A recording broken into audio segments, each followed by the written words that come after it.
બાળકને કાને પડતી ભાષાને બાળકની માતૃભાષા કહેવા જેટલા પાછા પગલે જઈએ. બાળક જન્મે પછી એની આસપાસ બોલાતી, સંભળાતી, સંબોધાતી ભાષા સાથે એની સમજણ સંબંધાય છે. એને એની માતૃભાષા કહી શકાય. અને કવિ શ્રી તુષાર શુક્લના શબ્દોમાં કહીએ તો માતા છે ગુજરાતની ધરતી, વતનની આ માટી છે. માતા છે ગુજરાતની ધરતી. આપણી ત્વચા છે, એ ત્વચા ઉતરડી ના જાય, એ ત્વચા કોઈ ખેંચી ના લે, એની સાવધાની આપ સૌ રાખશો એની મને પૂરી શ્રદ્ધા છે. ગુજરાતભરમાંથી સાહિત્ય અકાદમીને જે સમર્થન મળે છે એના માટે હું આપ સૌનો ઋણી છું. અને ફરી એકવાર આપણે સૌ આવો સાથે ગાઈએ. સદા સૌમ્ય સિંહ ગઈ દવે ઉભરાતી, મારી માતૃભાષા મને ગુજરાતી. બહુ જોરથી કહીએ, હૃદયથી કહીએ, દૂર દૂર સુધી સંભળાય એવી રીતે કહીએ, જય ગુજરાતી, જય ગુજરાતી, જય જય ગરવી ગુજરાત. જય જય ગરવી ગુજરાત. આપ શ્રી મહેમાનોને આપનું સ્થાન ગ્રહણ કરશો અને આજના કાર્યક્રમને આગળ વધારતા પણ એ પહેલા આપણી એક નૈતિક જવાબદારી બને છે કે હવે આપણે સૌએ આપણી ચાલો તો આજથી પહેલી જ શરૂઆત સુપ્રભાતથી કરીશું. ગુડ મોર્નિંગ નો મેસેજની જગ્યાએ સુપ્રભાતનો મેસેજ કરીશું. કાર્યક્રમને આગળ વધારતા વાચિકમ, કદાચ આ શબ્દ તમારા માટે થોડો નવો લાગ્યો હશે. વાચિકમ એટલે નાટક, વાર્તા કે લઘુકથાનું ભાવાર્થ આપશે જિજ્ઞાસુ અને ખંતીલા કલાકાર દીપિકા ચૌહાણ અને યુવા કલાકાર પ્રિયન પટેલ. અને નાની કલાકારા છતાં ખૂબ જ હોશિયાર પલ કાંતિ.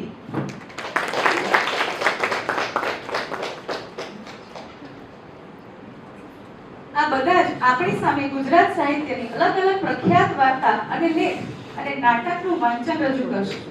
તો ચાલો હવે શરૂ કરીએ ગુજરાત સાહિત્ય એકેડેમીના સહયોગથી મેઘધનુષ નાટ્યગૃહ દ્વારા પ્રસ્તુત વાચિકમ. આજની પહેલી વાર્તા છે ટોળું. આ વાર્તાના લેખક છે શ્રી શૈલેષ પંડ્યા. તેઓ જામનગરના રહેવાસી, હાલમાં એક શિક્ષક તરીકે ફરજ બજાવી રહ્યા છે અને તેમની કવિતા, ગઝલ, લઘુકથા, માઇક્રોફિક્શન જુદા જુદા પ્રિન્ટ મીડિયામાં, વર્તમાન પત્રોમાં પ્રકાશિત થાય છે. તેઓ ઓનલાઈન ગઝલ સ્પર્ધામાં વિજેતા થયા છે. નેક્સસ શોર્ટ સ્ટોરી રાઇટિંગ કોમ્પિટિશનમાં રાષ્ટ્રીય કક્ષાએ વિજેતા થયા. ત્યારબાદ શબ્દ શણગાર ગ્રુપમાં ગ્રુપ ગૌરવ વિજેતા છે. તો ચાલો માણીએ આજની પહેલી વાર્તા ટોળું.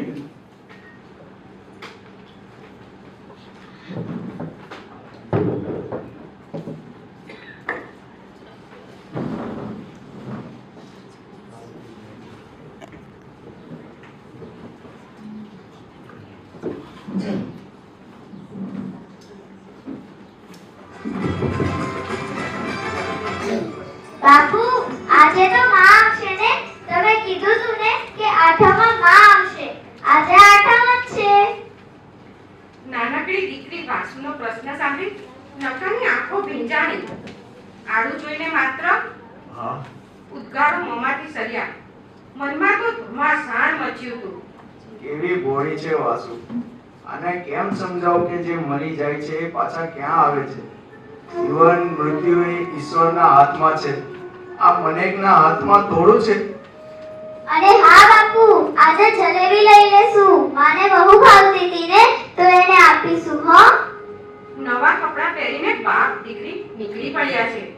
આજે આઠમ છે, તે મંદિરે ઘણું ખાવા મળશે અને સાથે સાથે માખણ મળશે. એટલે વાસુના પગમાં તો જાણે ઘોડાની હણાટી જેવું ચોમ છે અને નકાના પગ મૂંઝાય છે. એટલે પૂછીને ડગલા ભરતો જાણે ધરતી માંગતો હોય ને તેમ વાસુની પાછળ ધસડાય છે. નકાના પગમાં જોમ નથી.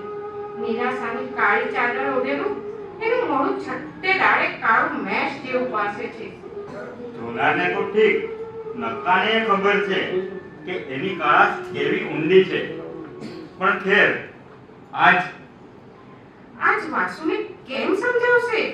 આ વિચારે જ એના કોઠરા જેવા દેહમાં તો કંપારી છૂટી ગઈ.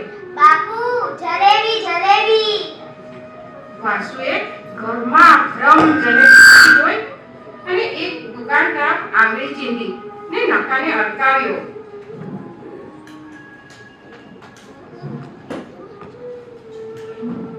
વાસુના મોંમાં પાણી આવી ગયા અને નકાની આંખમાં.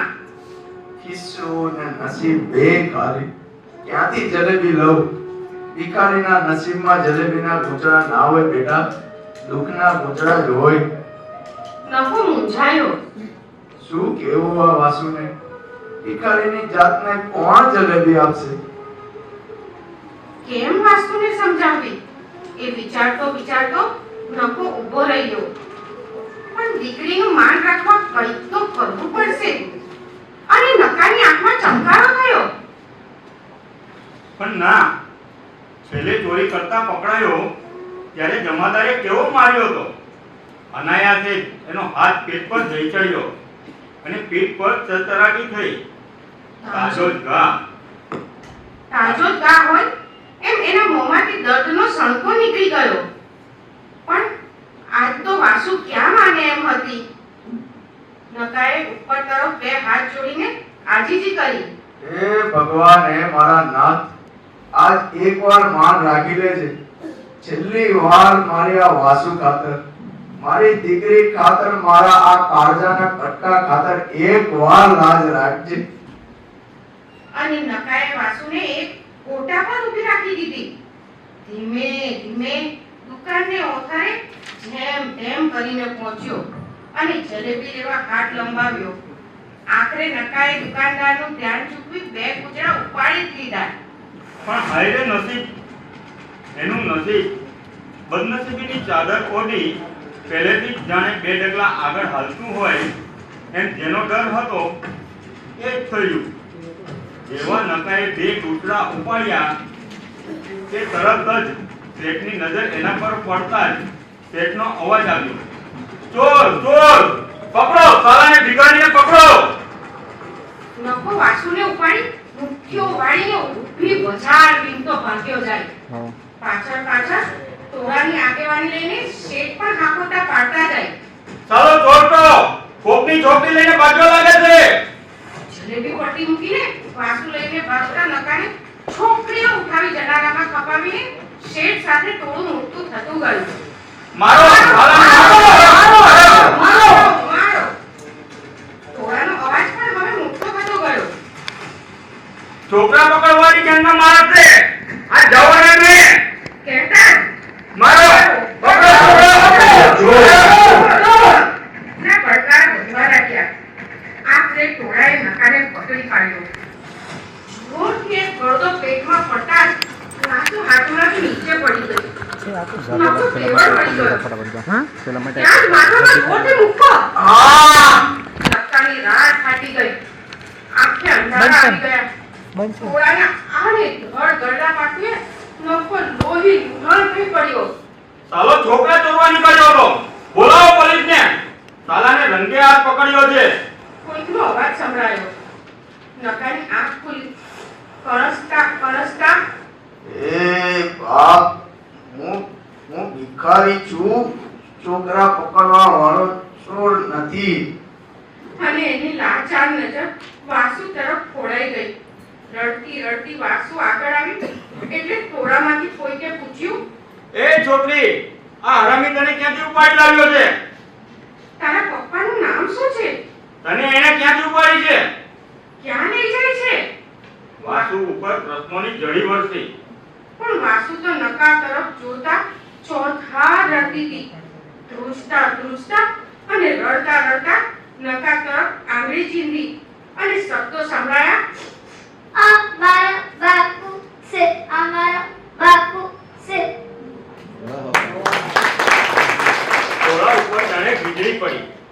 કડીભર પેલા ટોળાની સુરવીરતા જાણે હવામાં ઓગળી ગઈ. જમીન દોષ થયેલો નખો અને બાજુમાં આક્રંદ કરતી અનાથ વાસુ ગગન પણ ચોધાર આંસુએ રડી પડી હોય એમ વરસવા લાગ્યું. આખરે ભારત વર્ષને એક અનાથની ભેટ આપી ટોળું વિખેરાયું.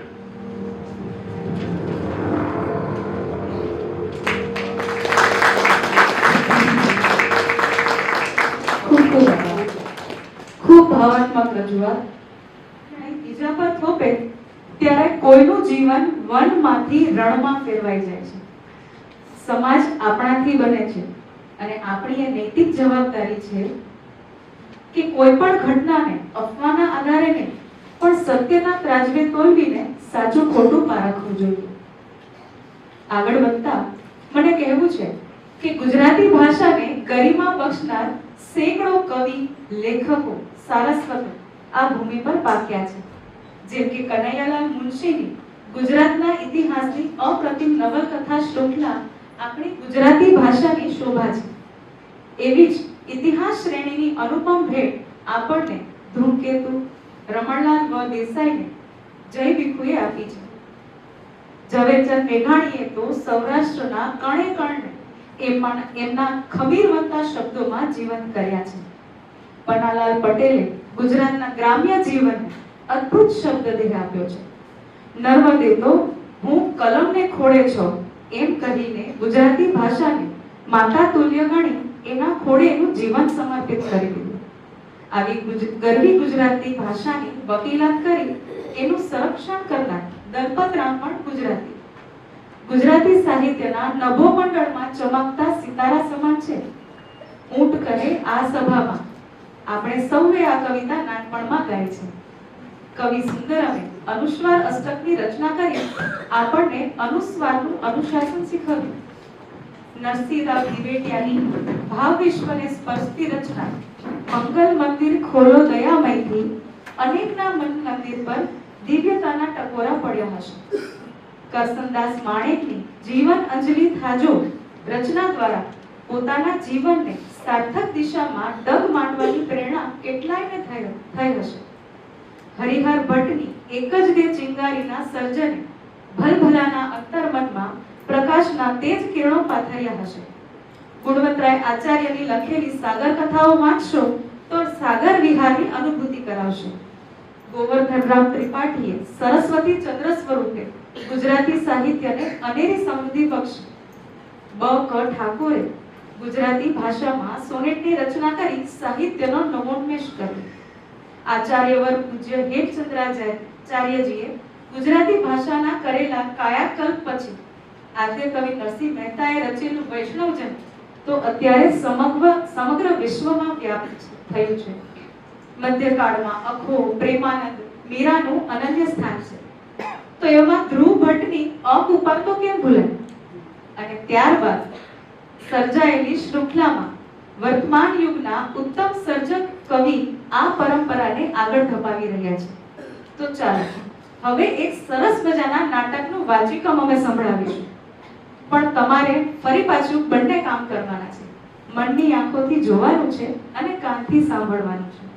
તો પ્રસ્તુત છે હરેશ નાગરેચા દ્વારા લિખિત નાટક અહલ્યા હજી મોક્ષ નથી પામી. પ્રાચીન અને આધુનિક પરિસ્થિતિનું ચોટદાર અને દરેક લાઈનમાં સમૃદ્ધ અને સાર્થક શબ્દોના પ્રયોગ આપણને વિચારતા કરી દેશે. તો ચાલો માણીએ એકાંકી નાટક અહલ્યા હજી મોક્ષ પામી નથી. આધુનિક યુવતી અને ટીવી પ્રોડ્યુસર છે. ઇન્દુ પિયાસીની માં જે પારંપરિક પ્રિન્સિપાલ છે. માધવ પિયાસીના પિતા નોકરિયાત. આકાશ પિયાસીનો બોયફ્રેન્ડ. અનુશ્રી પિયાસીની સખી સૈયદ. જમના ઘરકામમાં મદદનીશ. ફાલ્ગુની ઇન્દુની સૈયદ. ઉચ્ચ મધ્યમ વર્ગના પરિવારનું ઘર છે. પાશ્ચાત્ય સંગીત વાગતું હોય એના લયમાં દેહ હિલવતી પ્રસન્નથી પિયાસી ચાની ટ્રે લાવી ટેબલ પર મૂકે. ટ્રેમાં ટી કોડીવાળી કેટલ હોય. પિયાસીએ લુંગી પર કપની પહેરી હોય. મમ્મા પપ્પાને સાથ દેતી પિયાસી પાછી જાય. રસોડામાં 3-4 કથ્થાઈ રંગની માટીની કુલડીઓ લાવી ઊંચી કરી પ્રશંસામાં જોતી નોંધાઈ અને ફેરવીને ટેબલ પર મૂકે. પછી શાક પાડે.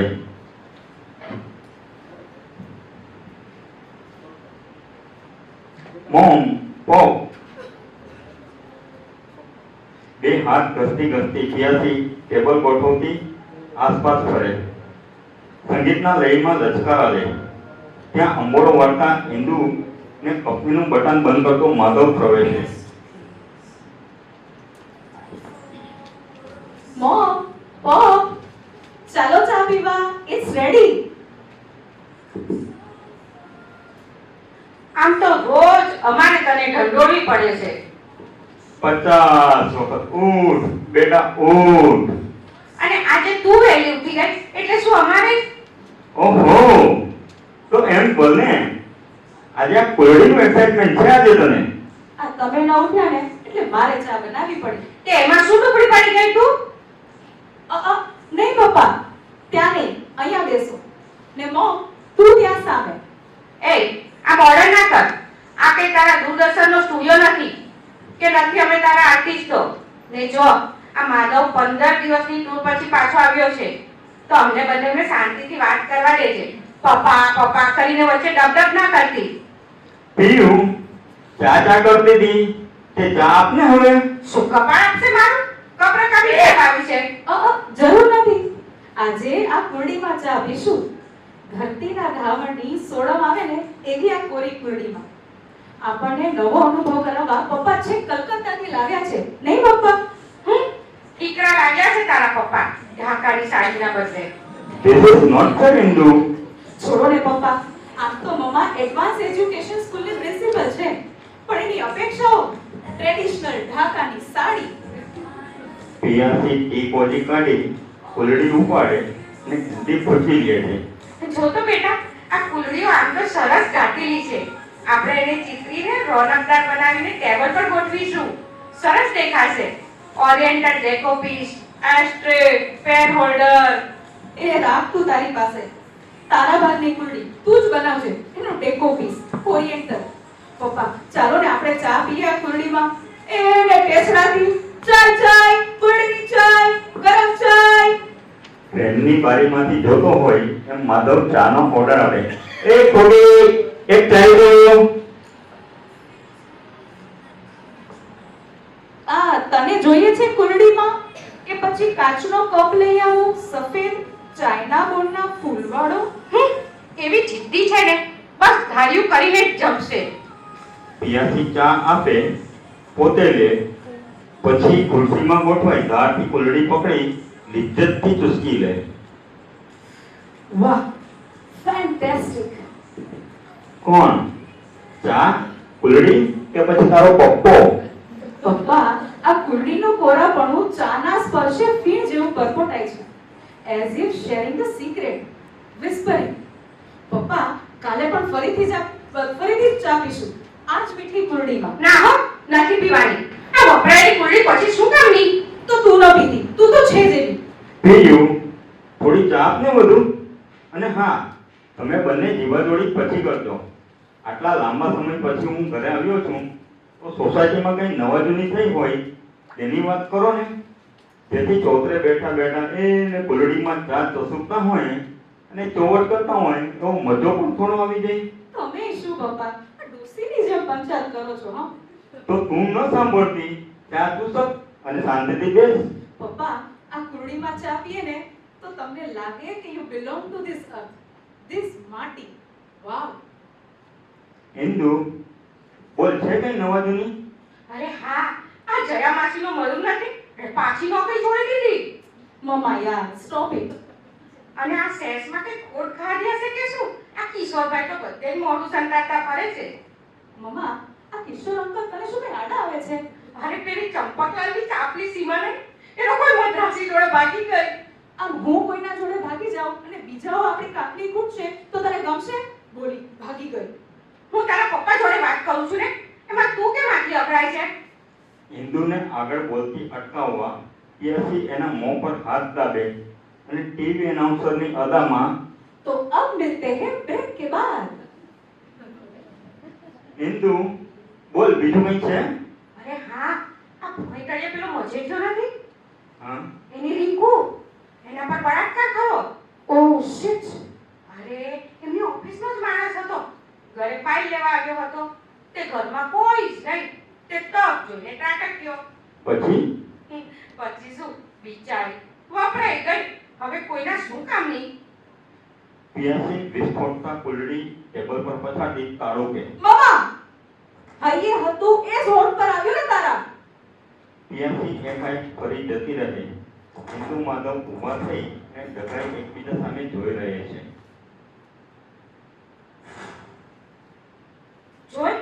જોઈ માધવ જોઈ તે આ ઇડિયટની તુમાકી જોઈ. આ જ્યારથી દૂરદર્શનની પ્રોડ્યુસર બની છે ને ત્યારથી તો સાવ છકી ગઈ છે. અને આ તે જ એને મોઢે ચડાવી છે તે રાતા પાણીએ રોસો. પણ ઓચિતાનું થયું શું એને? એ તો ઓબરાને ખબર. મુઈ હિંગનું ઝાડ. નાના આ વાત ના ગમે કે આવા પ્રાવા કરવાના. આ કેમ નપશે આનું કોઈ જોડે? પણ આ અહીં હતું એ જ ઓઠે આવ્યું એવું એ શું બગડી? આ સાવ મોફાટ થઈ ગઈ છે. એ તો હું માં છું ને તો ગળી જાઉં છું. એ સાસુ આવા છણકા ગળશે. પણ થયું શું એને? એટલે કહું છું ઝટ એને ઘર ભેગી કરી દો એના. આ વાત મળશે ને એ પહેલા. એને તું ઘરમાંથી કાઢવાની કેમ થઈ છે? શું થયું એ તો જાણવા દે મને. એ બહુ વર્ષો ફરી આકાશ જોડે બહુ થયું. હવે પૂછવું જ પડશે શું વિચાર છે. હિન્દુ માધવ મૂંગા થઈ મતભેદમાં એકબીજાને તાકી રહે છે. દ્રશ્ય 2. આટામાંથી ત્યાંથી સેલ ફોન પર વાત કરતી હોય છે. શું વિચાર છે આકાશ? મળવું છે કે નહીં સાંજે? મારા ઘરે 6 વાગે. નો, કાલે નહીં, આજે જ. છે કામ તાત્કાલિક. 6 મોડું ના કરતો.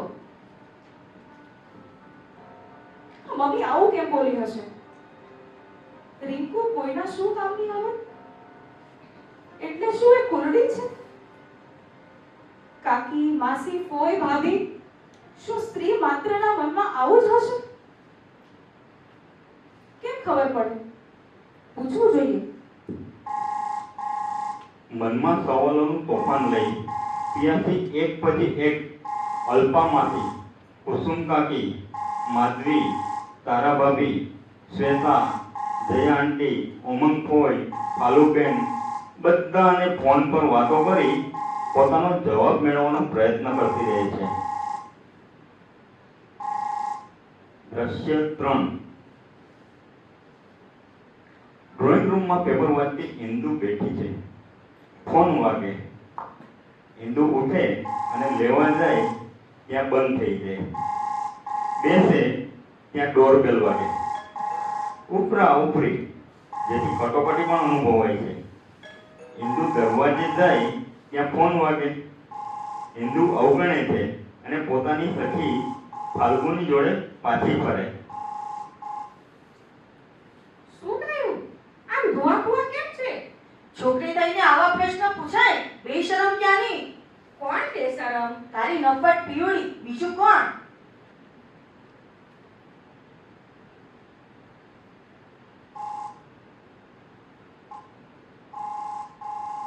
હાલો, અલ્પા તું બોલ બોલ. છોકરીને આટલી છૂટ આપી સારી ના રહી. કોની વાત કરે છે તું? ક્યાંથી? નિર્લજ પૂછવા આવી હતી. એને રવાડે ચડે તો મારી છોકરીનો પણ દાંત પડી જાય. અલ્પા ખબરદાર, જે 56 ને મારે ત્યાં મોકલી છે તો એનો ટાંક્યો મારી નાખી. બેના આટલો ગુસ્સો થયું છે શું? સત્યાનાશ. ક્યાં છે? બોલવા. ક્યાં છે હરામખોર લેવટી? બોલાવે ને. શું માંડ્યું છે? છોકરીની જાત થઈને આવા પ્રશ્ન પૂછાય? એ પણ મોઢે ને. આપણા વર્ષોના બેનપણાને તે ગળી ગઈ ને થયું ઇન્દુને જઈને ચેતું. એ જે પૂછે છે સવાલનો જવાબ હોતો હશે, અને હોય તો પણ શું?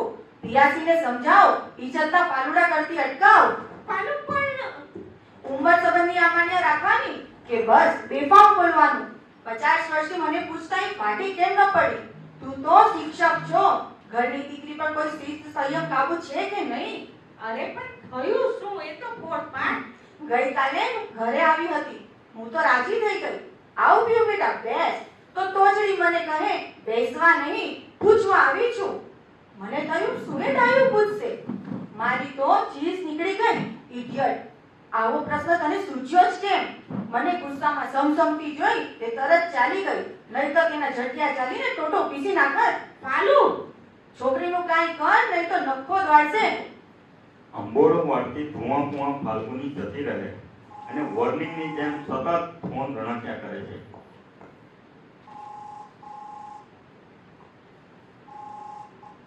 હાલો હાલો મોટા કાકી જય શ્રી કૃષ્ણ. મોટા કાકી કુટુંબમાં ઉહાપો થઈ ગયો છે. પરિવારની બધી સ્ત્રીઓ મુંબઈરાવ ખાય છે મને.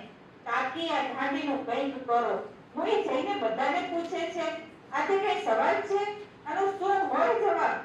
માધવને કહે છોકરી પાડે ચડી છે, ઝટ વિવાહ કરી નાખે, નહીં તો પરિવારને આબરૂના ધજાગરા ઉસશે. ને કહેજે પાંદરીને મોટા કાકીએ કહ્યું છે જવાબ જોઈતો હોય તો લગ્ન પછી પૂછે સવારેના વરને. હિન્દુ ધરતી પસરાઈ પડે છે અને રિસીવરમાંથી કાકીનો અવાજ ગુંજતો રહે છે. દ્રશ્ય 4. પિયાસીના રૂમમાં આકાશ અને પિયાસી એકીટસે એકબીજાને જોતા રહે અને એકાએક પિયાસી બોલી ઉઠે. શું જવાબ છે તારો? ચૂપ કેમ છે? બેરો થઈ ગયો છે કે ડવાઈ ગયો છે? જવાબ આપશે કે નહીં? આકાશ જવાબ આપશે કે નહીં મારા સવાલનો? મેં તને ક્યારે જવાબ નથી આપ્યો? બોલ ને. આકાશ, મેં તને પૂછ્યું હતું કે જો મારા પર બળાત્કાર થાય તો તું મારી સાથે કેમ વર્તે? અરે તને ગાંડા કરતા બહુ સરસ આવડે છે નહીં? અભિનંદન. જો Akash, shut up Yoshi. Shut up for what? તને જવાબ ખબર નથી કે પછી આપતા ડરે છે? Oh please don't be silly. હું ડરું છું. My fault. જો આકાશ, આ ઇગ્નોર કરવા જેવી વાત નથી. અરે રબીશ, એકદમ રબીશ છે તારો સવાલ. પ્લીઝ તું તારા મગજમાંથી કાઢી નાખ. Rubbish what? હું બળાત્કાર કે એના તરફ તારું વર્તન? અરે જો મને તારા જેવી ઇન્ટેલિજન્ટ છોકરી ગમે છે, પણ તારો પ્રોબ્લેમ શું છે તને ખબર છે? તું આવું પૂછીને માથું ખાઈ જાય છે યાર. ડર તો મને લાગે છે. પૂછું તો છું પણ તને ખોઈ નહીં બેસું ને. પણ બીકમાં મૂંગા આમ તને વળગી રહેવાનો અર્થ એ શું? થઈને શું થશે? તું now sweetheart, now please enough your jokes.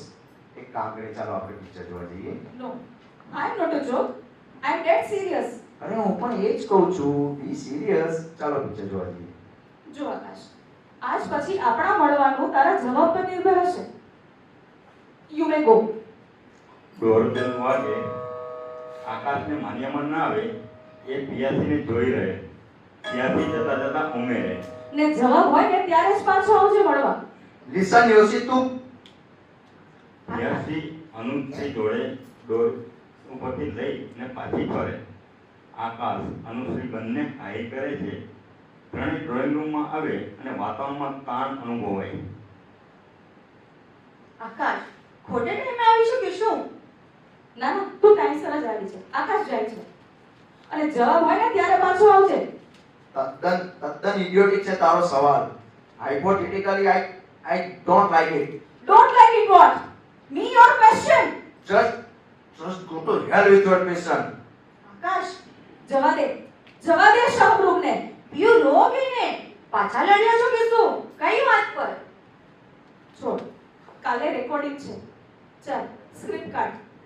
Shorts revision કરવાનું ઘણું કામ બાકી છે. પણ પછી દ્રશ્ય 12. રાત, ઘર, સરિતા બેડરૂમમાં એકલી અંતર્મુખ. અનુ, મને નહીં, સ્ક્રિપ્ટમાં જો. શું કરું? વાતને અવગણી રેતીમાં મોં નાખીને આંધીને ભૂલી જાઉં કે પછી ફિનિક્સની જેમ રાતમાંથી પાંખ ફફડાવીને ઉડી જાઉં આંધીની બહાર? અનુ, સરિતાના આ વોઇસ ઓવર વખતે મને સરિતાનો ક્લોઝઅપ જોઈએ છે. Tight close-up. એની પાપણો પાછળ સળગતી વેદનાનો ક્લોઝઅપ. જે વેદનાને સરિતા અનુભવે છે પણ સ્વીકારતી નથી. હડસેલે છે, ઓળખતા ડરે છે, ભૂલી જવા માંગે છે, જાણે અનુભવ થયો જ નથી. 7 સેકન્ડનો ટાઈટ ક્લોઝઅપ, જેથી એનો આંતરજગત એના ચહેરા પર ડોકાઈ આવે ને દર્શકોને સંભાવમાં એની વ્યથાના સત્યને સ્વીકાર્યા વિના કોઈ છૂટકો જ ના રહે. સરિતા માટે back to the war situation, to confront, to question herself. 7 સેકન્ડનો ક્લોઝઅપ, ઇટ્સ ટુ લોંગ. દર્શકોનો રસ તૂટી નહીં જાય? ટેલ મી અનુ, આપણને સૌ સ્ત્રીઓને પોતાની જાતને ક્લોઝઅપમાં જોવાની, હોલ્ડ કરવાની બીક કેમ લાગે છે? વાય? અનુશ્રી પિયાસીને જોઈ રહે અને ત્યાં જ ઝાડુ લઈને જમના પ્રવેશે છે. હાય હાય શું કરો છો બેન? હું થયો ઝાડુ મારો કે પછી? પછી નહીં, ઝટ પતાવ હમણાં જ. મને હું જોઈ નથી કે આમ તાકો છો. જમના, એક વાત પૂછું તને? એ દપ પૂછાય. તારા પર બળાત્કાર થાય તો? પિયુ, હાય હાય આવું ભૂંડું ભોગ શું પૂછતા હશો? What's wrong with you Piyu? જો થાય તો તારો વર ખાંજરે નાખે મુઓ કાન તૂટેલા કપની જેમ. પછી હું હવા આવે મગનાને. ઝટ કર હવે, ગવારો કરતી, અમારે કામ છે. પિયાસી જમનાના જવાબમાં ખોવાઈ જાય. ઝાડુ મારતી જમના રહીને પૂછે, આ મમ્મા જોડે અબોલા છે કે શું? વાંકું પડ્યું છે બેન? જમના, અહીંયા ઝાડુ બસ થઈ ગયું. જા મમ્માના બેડરૂમમાં, ત્યાં બહુ બધા વાવાઝોડા બાજ્યા છે, તે જઈને ચાટકી જોડી ખા. જા. મમ્મા જોડે લડીશો? એની જોડે શું વાંકું પડ્યું તને? મમ્મા જોડે વાકું નથી પડ્યું, મને વાકું પડ્યું છે ઇન્દુ જોડે, એના વલણ જોડે. શું થયું? મને પણ એ જ થાય છે કે મમ્માને થયું છે શું? એમને બીએડ સ્કૂલની પ્રિન્સિપલ, નારીવાદી સોશિયલિસ્ટ વર્કર. પણ સાચું કહું, મને તો એમાં મારા નાની ગંગા જીવતા લાગે છે. એ જ રીડા વિચાર, વલણ અને વર્તન, જેના અનુભવ જોડે કોઈ લેવા દેવા જ નથી. સ્ત્રી હોવાની કોઈ અસ્મિતા જ નથી. ઠસાદાર કપડાં, શુદ્ધ ઉચ્ચારણો ને સારી રીતભાત, એ કઈ મુક્તિ નહીં, એનો ભ્રમ છે, દમ. આટલો બધો ગુસ્સો પિયુ? સારો નહીં, એ પણ મમ્મા સામે? મારી મમ્મા તોય પછી, પહેલા તોય ઇન્દુ છે. મારો ગુસ્સો ઇન્દુ સામે છે. એ સ્ત્રી આજે પણ પુતળાની જેમ પરંપરાના પથ્થરમાં અહલ્યાની જેમ જીવે છે. કોઈની સંવેદના એને સ્પર્શતી જ નથી. અને આ ગુસ્સો આજનો નથી, હું 10 વર્ષની હતી ને ત્યારનો છે. જ્યારે હું પહેલી વખત ટાઈમમાં બેઠી ને ત્યારનો. એ અજુગતા અનુભવથી હું નર્વસ હતી. આ શું થઈ ગયું મને? મમ્મા મંદિરે જતી હતી, મને જવાની ઈચ્છા થઈ. હું અને ઇન્દુ દર્શન કરવા ગયા. એણે મને બહાર ફૂટપાથ પર જ રોકી. તું અહીં જ ઊભી રહે બહાર. મેં કહ્યું હું આવું છું. તો ઇન્દુ વળી, આવામાં તારાથી ન અવાય. મેં પૂછ્યું કોણે કહ્યું? તો એણે મને તોડી પાડી. ના કહ્યું ને તને? એ દર્શન કરવા મંદિરમાં ગઈ. હું બહાર ધોવા ભુવા પીપળાના ઓટલે ઘાસના મૂળિયા ઉખેડતી બેઠી રહી. અનુ દરેક દુઃખમાં ઘા નાખતા આપણે ભગવાન પાસે જઈએ છીએ, તો પછી આ પીડામાં કેમ નહીં? આ પીડાને મેં તો નથી માંગી, એણે જ મને આપી છે ને, કુદરતના નામે. તો પછી મારામાં એવું તો શું અકુદરતી છે કે દર્શન મારા માટે વર્જ્ય હોય? મેં પૂછ્યું ઇન્દુને, તો કહે મેં નતું પૂછ્યું મારી માને. હું અકળાઈ. શું કામ? તો મોઢું તોડી લીધું. ચૂપ બેસ, ટોટાઈ ક્યાંની. આવા તો પ્રશ્ન મા દીકરી વચ્ચે ઉઠ્યા કરે. પ્રશ્ન? મને તો એ નથી સમજાતું કે લોકોને પ્રશ્નથી બીક કેમ લાગે છે. જવાબ આવડતો નથી કે જવાબ મનગમતો હોતો નથી, એટલે બસ ફાળમાં પ્રશ્નનો છેદ જ ઉડાડી દે છે. સારું કર્યું તું મંદિરમાં ગઈ નહીં, મમ્માનું માન્યું. નતું માન્યું. બીજા દિવસે એકલી છાની હું ગઈ મંદિરમાં. શું? જો તારી આંખો ફાટી રહી ગઈ ને, તું એ હિન્દુની જેમ જ તે દર્શન કર્યા? કર્યા. પણ મારા જવાથી નથી ભગવાન અભડાઈને નારાજ થયા કે નથી એના દર્શનથી મારી પીડા ઓછી થઈ. સેનિટરી નેપકિનના જમાનામાં કપડાં વાપરતી હિન્દુ એવી ને એવી જ રહી. પિયુ, ગયા રવિવારે તો હિન્દુએ હદ કરી નાખી. પપ્પાને વાત કરતા કહે છે કે રિંકુ પર બળાત્કાર થયો. હવે કોઈને શું કામની રહી? અનુ હિન્દુમાં બોલી જ કેમ શકે? સ્ત્રી શું વપરાશની ચીજ છે? કામની જ હોવી જોઈએ, કુળની જેવી. સ્ત્રીનું વજૂદ શું વપરાશ પૂરતું જ મર્યાદિત? આટલે હદ સુધીની ભર્સના જાતની સ્ત્રીની સ્ત્રીથી હિન્દુબેન આવું બોલ્યા? હિન્દુને હૈયે જે કિંમત હતી ને સ્ત્રીની, એ જેના હોઠ પર આવી. હિન્દુ આવું સ્વીકારી મને એને સ્વીકારની સામે વાગવું પડ્યું છે. આ શબ્દો પુરુષના છે. સ્ત્રી હિઝ માસ્ટર વોઇસ બની છે અને એનાથી એટલી અજાણી રહે છે કે પુરુષની જ ભાષા બોલે. આ કેવી કુંઠા, જડતા, શલ્યપણું. તું આવી ફેમિનિસ્ટ ક્યારથી થઈ ગઈ? હું ફેમિનિસ્ટ નથી, હું હ્યુમનિસ્ટ છું ને માનું છું કે સ્ત્રી પણ માનવી છે, ચીજ નથી વપરાશની. સ્ત્રીનું પોતાની તરફ જો આવું વલણ હોય તો એનામાં અસ્મિતા ક્યાંથી જન્મે? તે અને અવિનાશે ભાગીને લગ્ન કર્યા છે ને? તારા માટે અભી સૌ સામે લડ્યો છે, આજે લડે છે, પ્રેમ કરે છે. તો તારા પ્રેમી પતિને પૂછજે મારો સવાલ અને પછી મને કહેજે કે એ પુરુષ પતિનો જવાબ શું છે.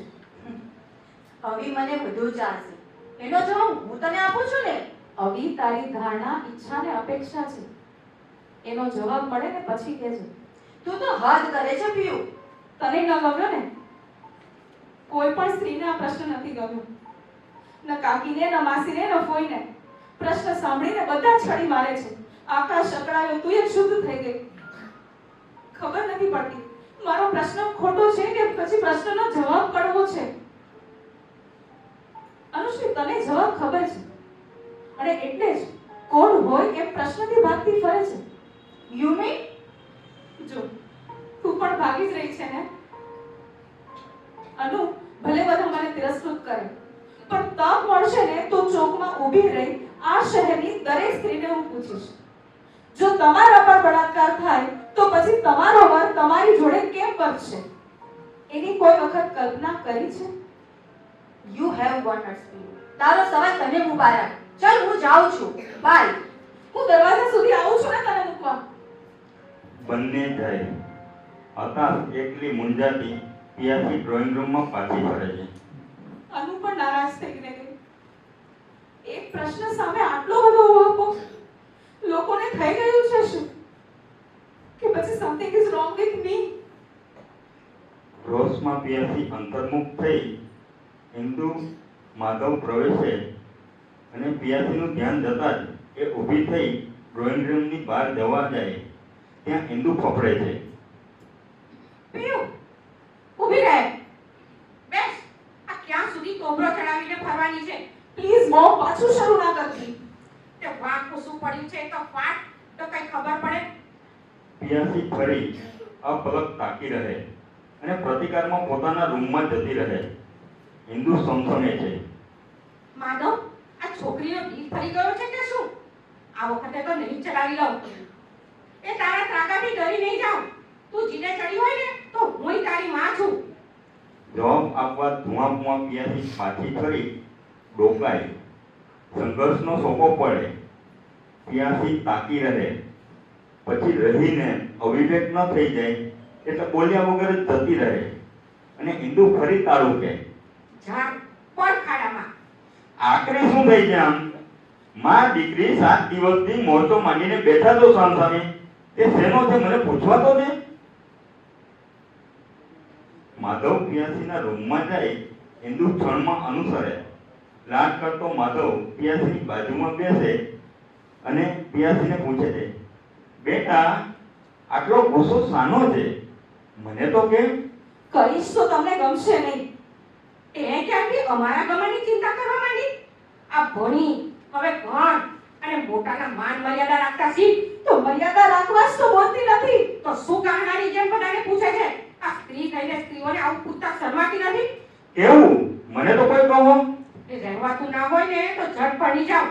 તું ને આકાશ આ ભવાડા થતા તો અટકે. તું આ શું કરે છે? શાંતિ રાખ ને. આને આપણું કેવું નાક કાપ્યું છે એ ખબર છે તને? હેલો આકાશ. હા તને જ યાદ કરતા હતા. પપ્પા એને કહી દો કે હું ઘરમાં નથી. તું એની જોડે લડી છો કે શું? છળમાં ધસી જઈ પિયાસી માધવના હાથમાંથી ફોન આંચકી લે છે. આકાશ, મેં તને એક સાદો અને નિખાલસ પ્રશ્ન પૂછ્યો હતો જેનો જવાબ આપવો તે ટાળ્યો. શું કામ? એ તો તું પણ જાણે છે ને. હું ધીરે બોલ. ઘાટા પાછે તેથી કે દબાઈ જઈશ. હું મારો પ્રશ્ન પાછો નહીં ખેંચી લઉં. હવે તું મને ત્યારે જ ફોન કરજે જ્યારે તારા પાસે મને આપવા માટે જવાબ હોય. પિયાસી ફોન પછાડે અને બોલવા જતા માધવને રોકે છે. પપ્પા પ્લીઝ, તમે મને કશું જ ન પૂછતા. બેટા, તું કાલે દિલ્હી જવાની છે તો શું આમ સૌ સાથે ઊંચા મંદિર? દિલ્હી? પિયુ દિલ્હી જાય છે? અરે પ્રમોશનના ઇન્ટરવ્યુ માટે. શું પ્રપંચ છે બાપ દીકરીનો? તમે મને કોઈ કંઈ કહેતા કેમ નથી? શું હું એટલી અફડે પડી ગઈ છું તમને? રોષમાં વચ્ચે આવતા ફ્લાવર પોટને ઝાપટ મારતી ઇન્દુ ચાલી જાય છે અને માધવ એમને રોકવાનો પ્રયત્ન કરે છે. અરે ઇન્દુ, એવું નહીં. મમ્મા પ્લીઝ સાંભળ ને. મળી ગઈ તારી મમ્મા. અરે સાંભળ. એકલી લાચાર પિયાસી ભાંગી પડે છે. મેં અંકલ મઠી આ સવાલ પૂછ્યો જ શું કામ? રેપ થાશે, સ્ત્રી ઉભે ખાશે, જીવન ચાલતું રહેશે. કાન તૂટેલા કપની જેમ રીંકુ ખાંજરે નખાઈ ગઈ, તોય જીવે છે ને. અનાયાસે જન્મેલો મારો આ સવાલ આજે સૂરપંખા જેવો દાત્યા કરતો મને જ ડારે છે. જાણે સવાલ સૂઝવો એ ગુનો ન હોય, જવાબ આપવો એ પાપ ન હોય. સમજાતું નથી મેં શું કામ વાપરી મારી બુદ્ધિ. ડોબી બેસી રહ્યો હોત તો શું ખોટું હતું? આમ કઈ ગમ ન પડે એવા ઘેટા જેવી સ્ત્રી થઈને જીવી હોત તો આજે. પિયાસી ભાંગી પડી બેસી જાય છે. દ્રશ્ય 5. પિયાસી પોતાના રૂમમાંથી દરવાજે જાય. અનુશ્રી જોડે પાછી ફરે. બંને પિયાસીના રૂમમાં જઈને બેસે. અનુશ્રીનો ચહેરો થોડો ઉતરેલો દેખાતો હોય છે. શું થયું? મોં ઉતરેલું કેમ છે? You I am sorry. Sorry? Sorry for what? ગઈકાલે રાત્રે ઘણા ફાફા માર્યા. હું અવિને તારો સવાલ પૂછવાની હિંમત ન કરી શકી. It's okay. તું તો જાણે છે અવિ કેટલો બચેશીવ છે રચી. મારી સામે કોઈ હસીને જોવે તોય તે જીવી શકતો નથી. હી ઇવન આઈ નો ઇટ. તારો સવાલ ગમ્યો ન હતો મને, અશ્લીલ લાગ્યો હતો. પણ પિયુ, તે પૂછ્યો હતો તેથી તેમાં કંઈ તથ્ય હશે. તેવી શ્રદ્ધામાં કાલે જમી ટીવી જોઈ મોડી રાત્રે બેડરૂમમાં જતા જ પૂછવાનો વિચાર કરતી હતી, ત્યાં તો આવેશમાં ઉમળતા બે રવિએ મને બાદમાં ભરી દીધી. મને જુદી નાખી, મને ધ્રાસકો પડ્યો. પૂછીશ પછી, અવિ શું આવા જ આવેશમાં આમ જ મને પ્રેમ કરશે? જે અવિને હું ઓળખું છું, કદાચ એ ક્યારેક પિયુ હું એને વળગી રહી, પૂછી ન શકી. અવિ મને ઉમેદ છે તો એ વિચારમાં કમકમી ગઈ. એના સ્પર્શની હું મોહતાજ હતી. આ પાડમાં મને તારો સવાલ અને અવિનો જવાબ સમજાઈ ગયા. પિયુ આઈ એમ સોરી. હું કદાચ રિજેક્શનનો સામનો કરવા તૈયાર નથી. બીક લાગે છે બધું વેરવિખેરાઈ જશે તો. અનુ સવાલ અશ્લીલ નતો, જવાબની કલ્પના વર્ગી છે, જેને સ્વીકારવા કોઈ તૈયાર જ નથી. સૌ શાહમૃત્યુ સુખ જખે છે, કોઈને ફિનિક્સની જેમ. I am sorry. Don't be sorry for me. Be sorry for your helplessness to face the truth. Piyu, મમ્મી દુખી છે, તું દુખી છે, પપ્પા આકાશ સો અપસેટ છે. વાય ડોન્ટ યુ અપસેટ થતું? આ અંદર કરવાને બદલે મમ્મી સાથે એક વખત તો સીધા કેમ વાત કરી નથી રહેતી? તારો રોષ શા માટે છે એનો કદાચ એમને અંદાજો પણ નહીં હોય. માં છે, આટલી બધી વાત ના સમજે. માં તો એ પછી, પહેલા તો એ સ્ત્રી છે. એના ઉછેર સંજોગ સંસ્કારની ઉપજ વિક્ટિમ. તો પછી ભણ્યાનો અર્થ જ શું? જો ગ્રંથિઓમાંથી છૂટી ન શકીએ, ખૂંટે બાંધેલી બકરીની જેમ મળેલા વિચારોની લંબાઈમાં ઘૂમ્યા જ કરવાનું જન્મો સુધી. ચૂપ, પ્રશ્નો નહીં પૂછવાના. મને તો પૂછે છે, એ તો માને કેમ નથી પૂછતી? કઈ નહીં મળે, વિવાદ, વિરોધ અને વિખવાદ વધ્યા સિવાય. એ તું ધારે છે. મમ્માને તક તો આપ, તને સમજવાની. Nothing wrong in it. દિલ્હીથી આવીને જોઈશ. વાય આવ્યા પછી? Why not today, tonight? જેથી તું દિલ્હી જાય તો શાંત જીતે, હળવા હૈયે. કે પછી કોને ખબર, મોટી હૈયાહોળી સાથે. દ્રશ્ય 6. મોડી રાતના માધવ માથું ભંજવાતો બેઠો હોય, ઇન્દુ અકળાથી આટા મારતી હોય અને બંને પિયાસની રાહ જોઈ રહ્યા છે. આ 11 થવા આવ્યા છે. પિયુના આવવાના કોઈ ઠેકાણા? હશે કોઈ ટીવી નું રેકોર્ડિંગ. તો ફોન કરતા શું મોત પડે છે? એક તો મોડી આવશે ને પાછી આઈ નોટ હંગ્રી કહીને કોબરો ચડાવીને રૂમમાં જતી રહેશે.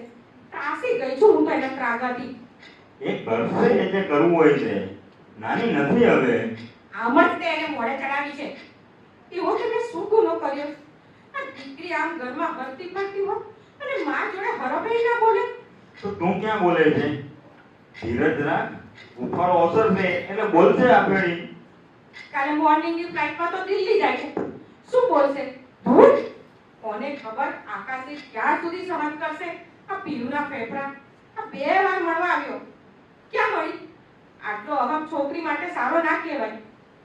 આખરે એ પણ પુરુષ છે. ફટકશે ત્યારે કોણ જાણે કઈ માટીની બનેલી છે. આ રાહ જોતા બગડવું જરૂરી છે આમ. તે દિલ્હીથી ક્યારે પાછી પડશે એ કે ફાટે છે. તારાથી એ ખુશ નથી દેખાતી. કંઈક તો થયું હશે તમારી બંને સ્ત્રીઓની વચ્ચે. અને મારો તો સાવ તમે કાકરો જ કાઢી નાખ્યો છે. તો કોટા હવે સામ સામે. જો તો ખોલ તો એ તોબરો જ આવી હશે. પણ હા, જાતા જાતા હવે સામો મોરતો ન માંડીએ ત્યારે સવાલો પૂછીને પાછી. માધવ પિયાસી પ્રવેશે. પિયાસીને નિશ્ચિંત જોઈ હિન્દુને આશ્ચર્ય થાય. સમાધાન કરાવવાના પ્રયાસમાં માધવ પિયાસીને દબાણ કરી અને બેસાડે છે. કામ કામ કામ. બેટા 2 મિનિટ ટાઈમ કાઢીને બાપ સાથે બેસીને વાત તો કર દીકરા. બાપ જોડે? માં જોડે કેમ નહીં? એને શું બગાડ્યું છે? હું વાત કરવા તો બેઠી છું અત્યારે. થાક્યો હવે તારી રાહ જોઈને.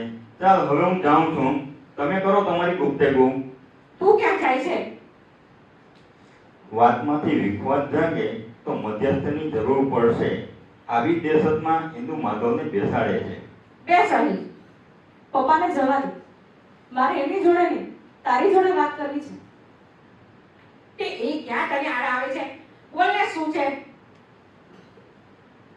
પપ્પા પ્લીઝ, ખોટું ન લગાડતા. પણ will you mind leaving me and Indu alone? Hindu સંબોધનમાં બાપ ચમકીને નોંધે. પછી માધવ ક્ષોભમાં ઉઠવા જાય. પિયાસીનું વૃક્ષ વર્તન નોંધી સલામતી માટે હિન્દુ માધવનો હાથ છોડે નહીં, પકડી રાખે છે. બાપથી છાનું એવું તો શું કહેવું છે તારે મને? હું જાઉં છું. તું કર વાત. માધવ, તું એને કહે વાયડે છોડીને સીધે સીધી વાત કરે હવે. પપ્પા પ્લીઝ, તમે ગયા? હુકમ તો જો કરે છે બાપને, નહીં જાય. વાતમાં કઈ નહીં હોય ઉદ્ધતાઈ સિવાય. કહ્યું ને, બેસી રહો. બેસો. મને વાંધો નથી, પણ બેઠા છો તો પૂરી વાત સાંભળજો. એ વચ્ચેથી ઉઠીને ભાગી નહીં જતા. તે પાકને હવે મમ્મા, આજે હું તને ઈદુ કહીશ તું ચીડાશે નહીં ને? મારા મનની વાત હું તને માં તરીકે કહેવાની હિંમત ના કરી શકી. એ વાત હું ઈદુને, સ્ત્રીને કહેવા માંગુ છું. તને યાદ છે હું 4-5 વર્ષની હતી ને ત્યારે હું કહેતી તને, ઈનુ વાર્તા કે ને તું ઘણી વખત એક વાર્તા કહેતી અહલ્યાની. તે એનું અત્યારે શું છે? એ વાર્તા આજે તું ફરીથી કે આજે અહલ્યાની અવદશા માટે જવાબદાર કોણ હતું? કે ને ઇન્દુ, કોણ હતું જવાબદાર? સ્વાર્થી ઇન્દ્રની છેતરપિંડી કે જેનો અહલ્યા ભોગ બની હતી? કે પછી સહચર્યના વિશ્વાસને વિસારે પાડતું ગૌતમ ઋષિનું ભાગેડું સ્વામિત્વ? કે પછી દાસત્વમાં દોષ અનુભવી દંડ રૂપેનો શ્રાપ સ્વીકારતું આત્મપીડક અહલ્યાનું કુંઠિત મન?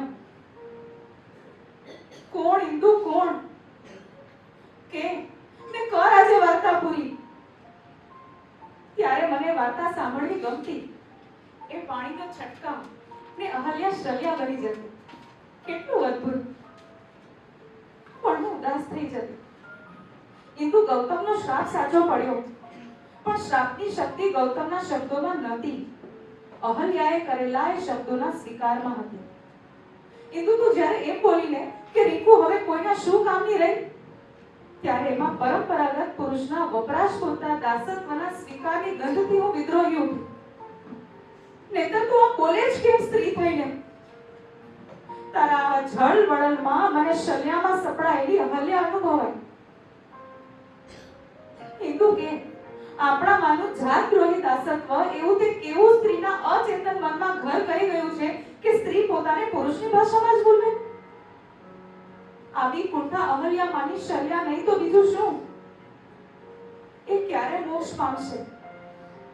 તારા મોઢે રીપુની વાત સાંભળીને ત્યારે મને થયું કે મારા પર જો આવું વીતે ને તો તું ત્યારે પણ તું એમ જ કહે ને કે પિયાસી. બસ બેટા બસ.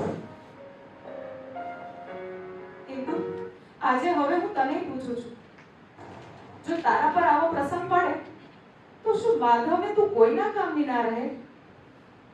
માધવ પણ શું પૂરડી જેવું વર્તે? ગાંડી, આ છોકરી સાવ ગાંડી થઈ ગઈ છે.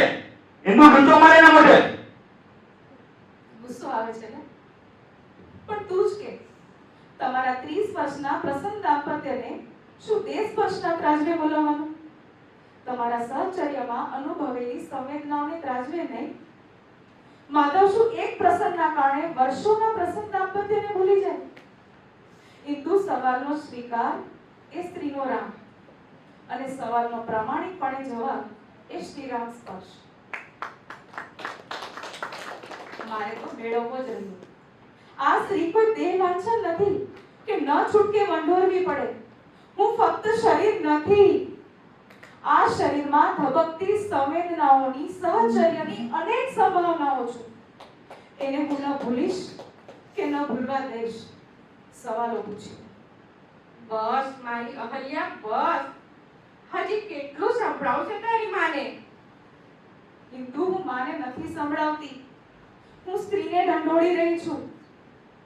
મારો આ સવાલ સાંભળી પુરુષ ખોઈ નાખવાના ડરમાં જો દરેક સ્ત્રી અને જવાબ આપશે તો ઉઘાડો પડી જશે એ બીકમાં જો દરેક પુરુષ આમ ભાગતો ફરશે તો જવાબ કેમ મળશે? અહલ્યા મોક્ષ કેમ પામશે? હું તમને પૂછું છું.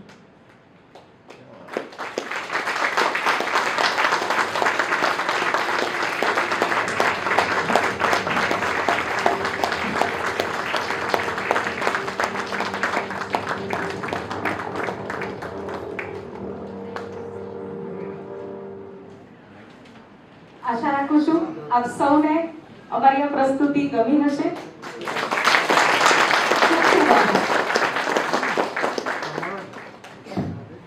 કાર્યક્રમને આગળ વધારતા આ ભૂમિમાં જ દૈવત જેવું છે કશું.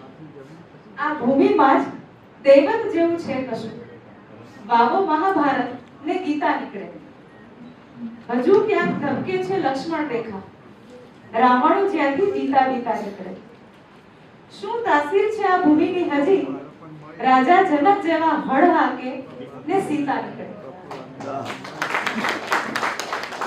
આ નાટક દ્વારા ગુજરાતી ભાષાની સમૃદ્ધિ અતુલ્ય રીતે દર્શાવાય છે. અને જો સમાજમાં પરિવર્તન લાવવું હોય તો માતૃભાષામાં સાહિત્ય સર્જનને એક શ્રેષ્ઠ સાધન ગણાશે. આપણી આવનારી પેઢી પણ આ જ સમૃદ્ધ વારસો સાચવી રાખે એ માટે પણ આપણે જ પ્રયત્ન કરવાના છે. અને સૌથી પહેલો પ્રયત્ન માતાએ કરવાનો છે. માતા જાગશે તો બાળક સોળે કળાએ ખીલશે. અને ભારતીય ભાષાઓમાં વિશ્વહિત સદાય એવો અમૂલ્ય જ્ઞાન ભંડાર છે. એ ભવ્ય વારસાનું જતન અને સંવર્ધન કરવું એ દરેક ભારતીયનું કર્તવ્ય છે. કઈ રીતે? ચાલો તમને હળવાશની એક હજુ વાર્તા હળવાશના પળોમાં લઈ જઈએ. હજુ એક વાર્તા દ્વારા આ વાતને સમજાવી. વાર્તાનું નામ છે માતૃભાષા કઈ. ગામના લોકો ઘણા સુખી અને પ્રેમાળ હતા. ગામમાં અલગ અલગ જાતિના લોકો એકબીજા સાથે સંપથી રહેતા. આ સંપ જળવાઈ રહે એ માટે ગામના મુખી હંમેશા ધ્યાન રાખતા. આ માટે તેણે પોતાની ટુકડી પણ બનાવી હતી, જેમાં દરેક ક્ષેત્રના જાણકાર તેમજ હોશિયાર માણસોની નિમણૂક કરવામાં આવી હતી.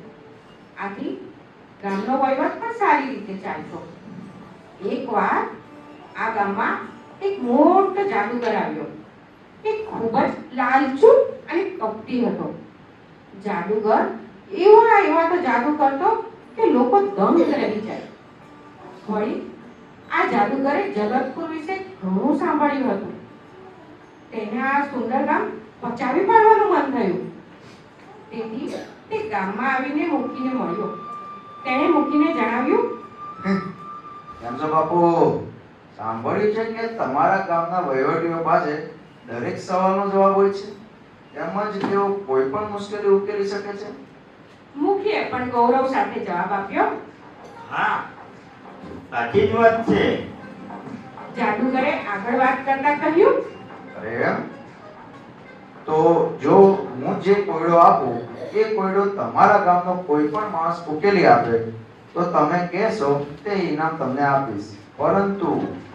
પરંતુ જો આ કોયડો કોઈ ઉકેલી ન શકે તો આ ગામમાં મારું રાજ ચાલશે અને તમે બધા મારા ગુલામ બની જશો.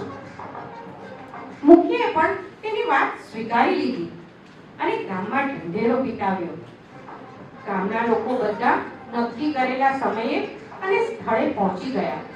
મુખીએ જાદુગર સાથે થયેલી વાત સૌને જણાવી. ગામના લોકો થોડા મૂંઝાયા પણ ખરા, છતાં તેમણે મુખીનો સાથ આપવાનું નક્કી કર્યું.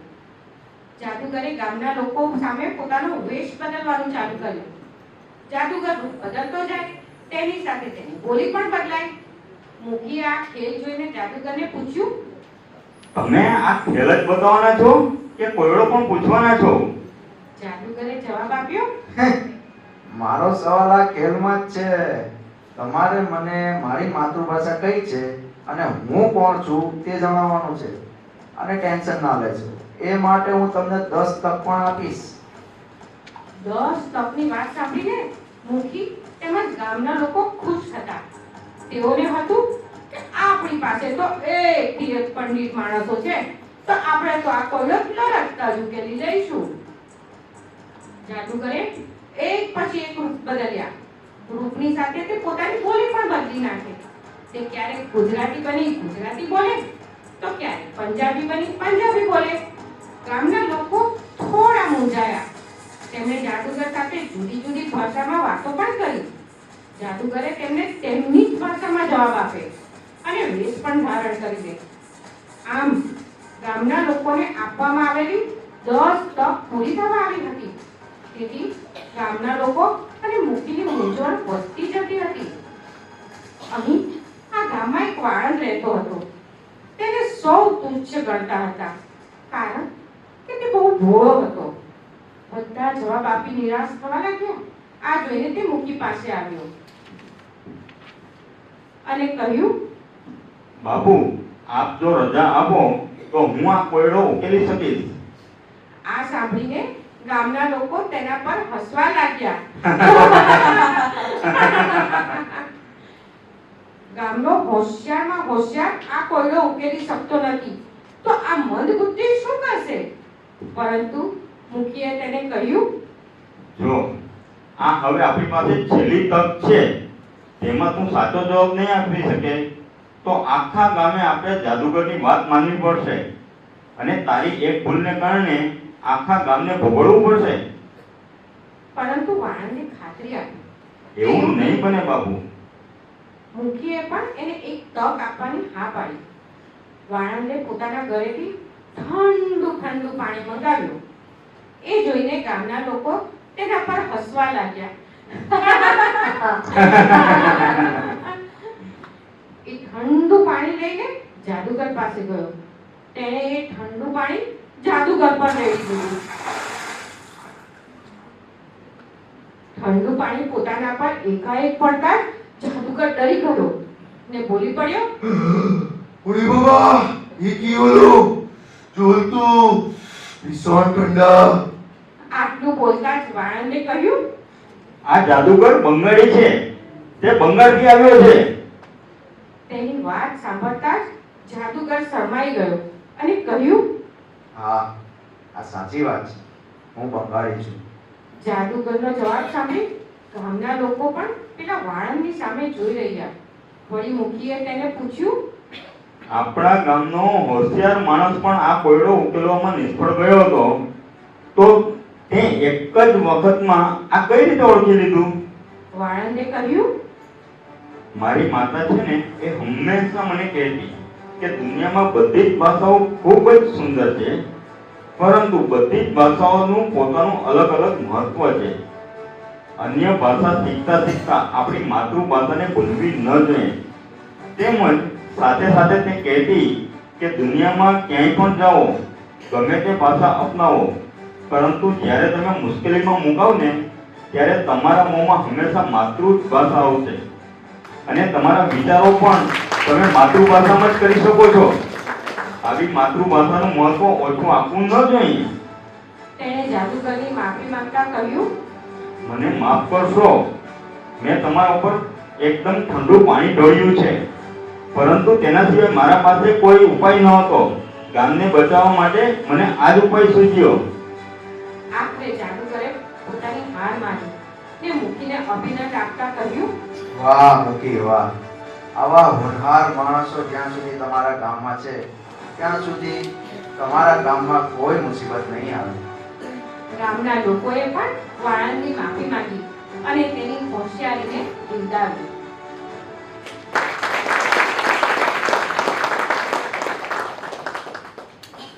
તો બસ માતૃભાષા કઈ એના ઉપરથી આપણને ખબર પડી જ જશે કે માતૃભાષાનું મહત્વ શું છે.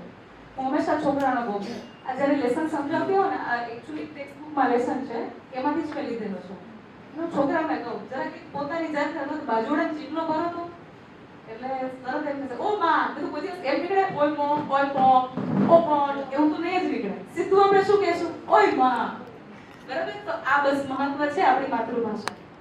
છેલ્લે પિયુષભાઈ ભટ્ટની માતૃભાષાનું મહત્વ દર્શાવતી કવિતા દ્વારા હું આ કાર્યક્રમને અંત તરફ આપણે જઈ રહ્યા છીએ. આ હૃદય ધબકાર ભાષા, આ હૃદય ધબકાર ભાષા વાણીનો શણગાર ભાષા, સાવ સાદી પણ અનોખી, નેક દિલ પડકાર ભાષા, જો દિશાએ ગુંજતી ને મહેકતી ટંકાર ભાષા, લાડ ઘેરી લાજવંતી લોકની રસધાર ભાષા, માનવીથી માનવીને જોડતો આધાર ભાષા, હુંથી તું પહોંચી જવાને દિલથી દિલનો પ્યાર ભાષા, ખોડલો ખૂંદી ધરા તો સરહદોની પાર ભાષા. તો અંતે આપણે જોયું કે માતાએ શીખવેલી માતૃભાષાનું મહત્વ કેવી રીતે આખા ગામને ઉગારે છે. આવી જ રીતે આપણે પણ સંકલ્પ લઈએ કે શિક્ષણ, વ્યવહાર અને વાત માત્રમાં માતૃભાષાનો પ્રયોગ કરીશું. કાર્યક્રમના અંત તરફ જતા હું આપણા અતિથિશ્રી સુધાબેનને કહીશ કે તેઓ એમના આશીર્વચન આપશે અને ખૂબ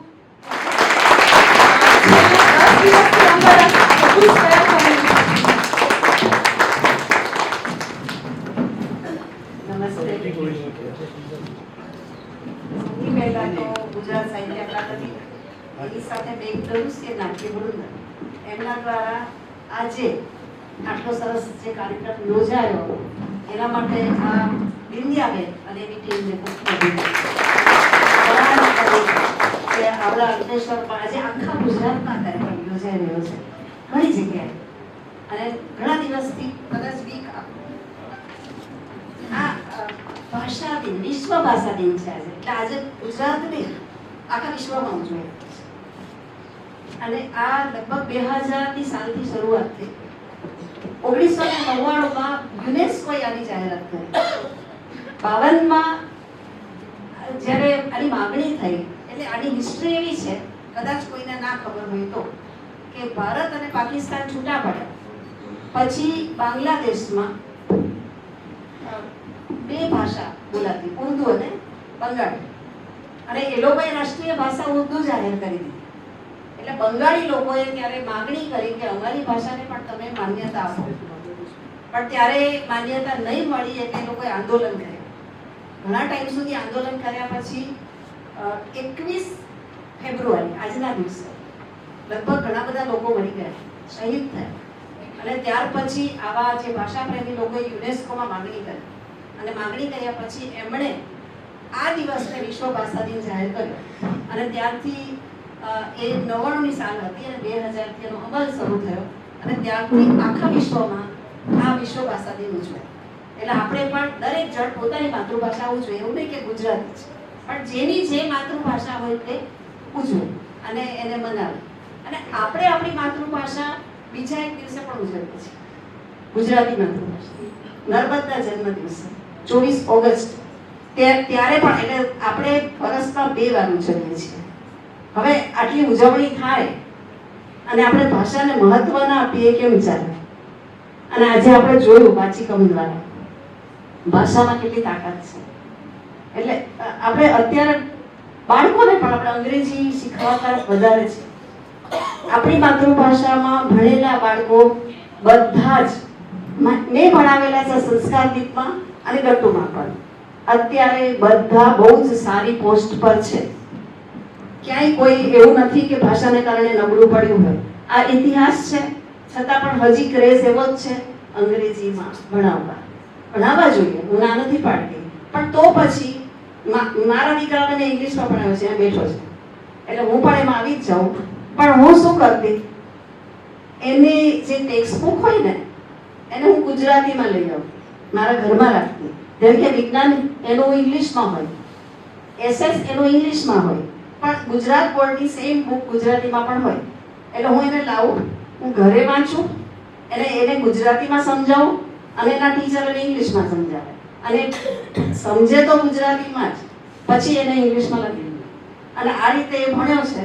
પછી 5મા 6ઠા ધોરણ પછી જાતે ઇંગ્લિશ કરતો થયો હતો, પણ બચપણમાં તો કરાવવું જ પડે છે આ રીતે.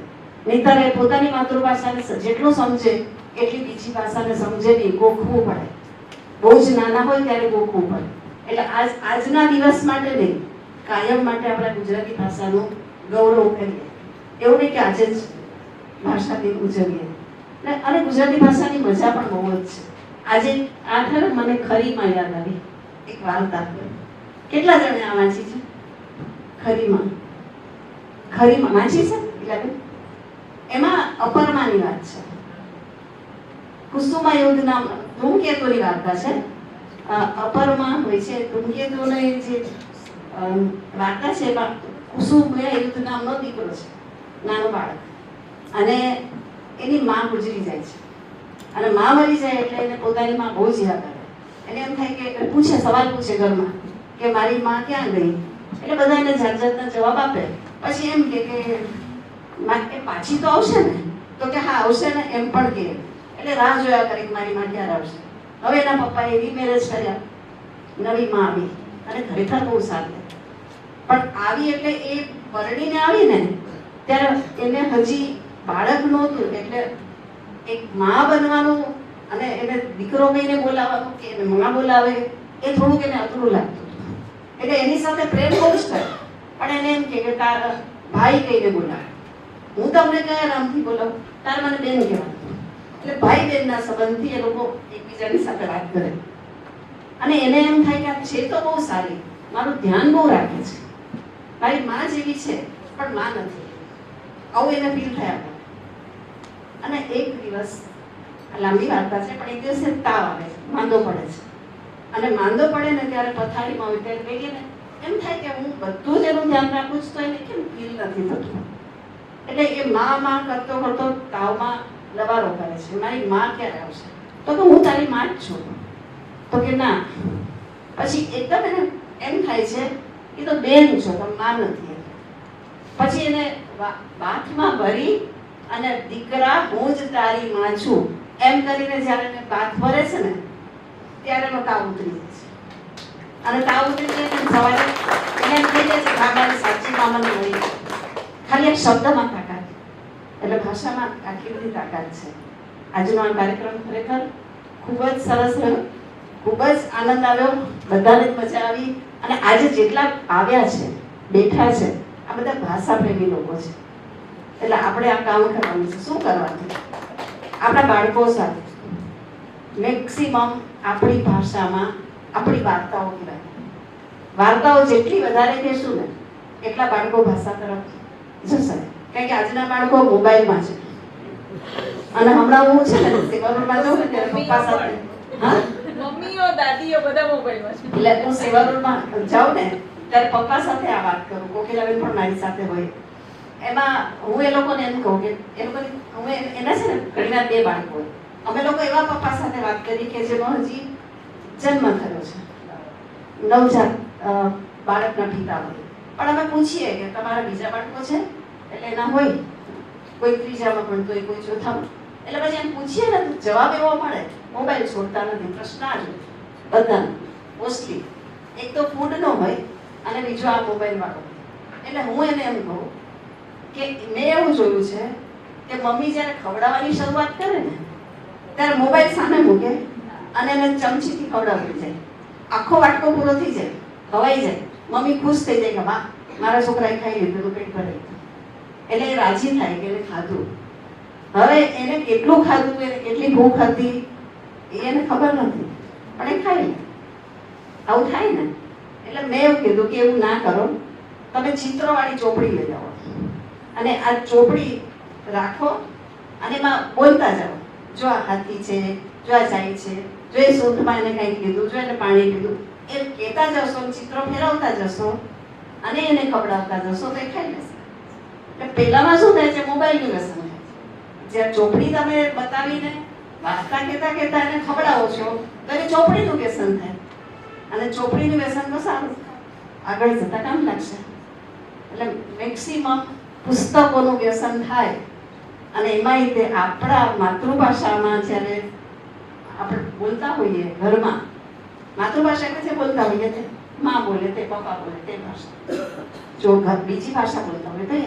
એટલે આપણી ભાષામાં જેટલું બાળકને આપણે વાતો કરીએ, જેટલું શીખવાડીએ, જેટલું સમજાવીએ, વાર્તાઓ કહીએ, પછી ભલે બીજી ભાષા પણ એનો વાંધો નથી, પણ આપણી ભાષામાં લાગણી બંધાય છે. જ્યારે ફેમિલીમાં બધા બેઠા હોય ને પોતાની ભાષામાં જ લાગણીથી વાતો થાય, એટેચમેન્ટ, ઇમોશનલ ફિલિંગ, આ બધું પોતાની ભાષાથી આવે, બીજી ભાષાથી જલ્દી નહીં આવે. તમે પણ માર્ક કર્યું હશે. સાચી વાત કે ખોટી? બસ સપનું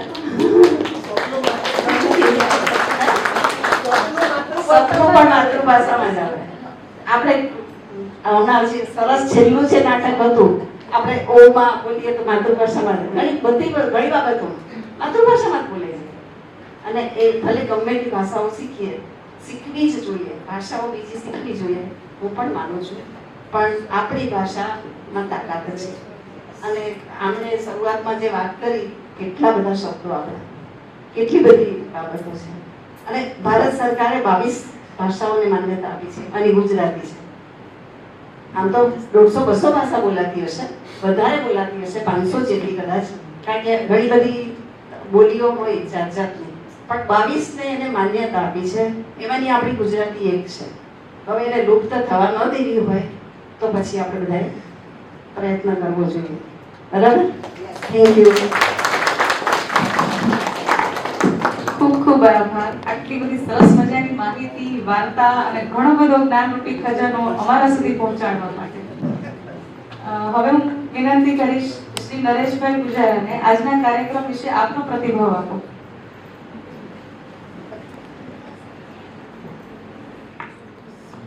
વિશ્વ માતૃભાષા દિવસ નિમિત્તે ગુજરાત સાહિત્ય અકાદમી ગાંધીનગર અને મેઘ ધનુષ નાટ્ય અંકલેશ્વરના સંયુક્ત ઉપક્રમે માતૃભાષા સપ્તાહ અંતર્ગત માતૃભાષા મહોત્સવ નિમિત્તે ચાલો આજે મળીએ માતૃભાષા મને ગુજરાતી ના કાર્યક્રમનું આયોજન કરવા બદલ આજના આયોજક, નિમંત્રક અને સંચાલક ત્રિવેણી સંગમ દત્તાણીને ખૂબ ખૂબ અભિનંદન. અને જીએક્સી વસાહતમાં છેલ્લા 3 થી 4 દાયકાથી ગટ્ટુ વિદ્યાલયને સંસ્કારતી વિદ્યાલયના માધ્યમ થકી જેને 2 જનરેશન, મારો બાળક કોઈ વાત કરે તો એમ કે હું બી સુદાબેન પાસે ભણેલો, મારો દીકરો બી સુદાબેન પાસે, એટલે 2 જનરેશનને જેને સંસ્કારોનું સિંચન કર્યું છે એવા સુદાબેન આજના અતિથિ વિશેષ.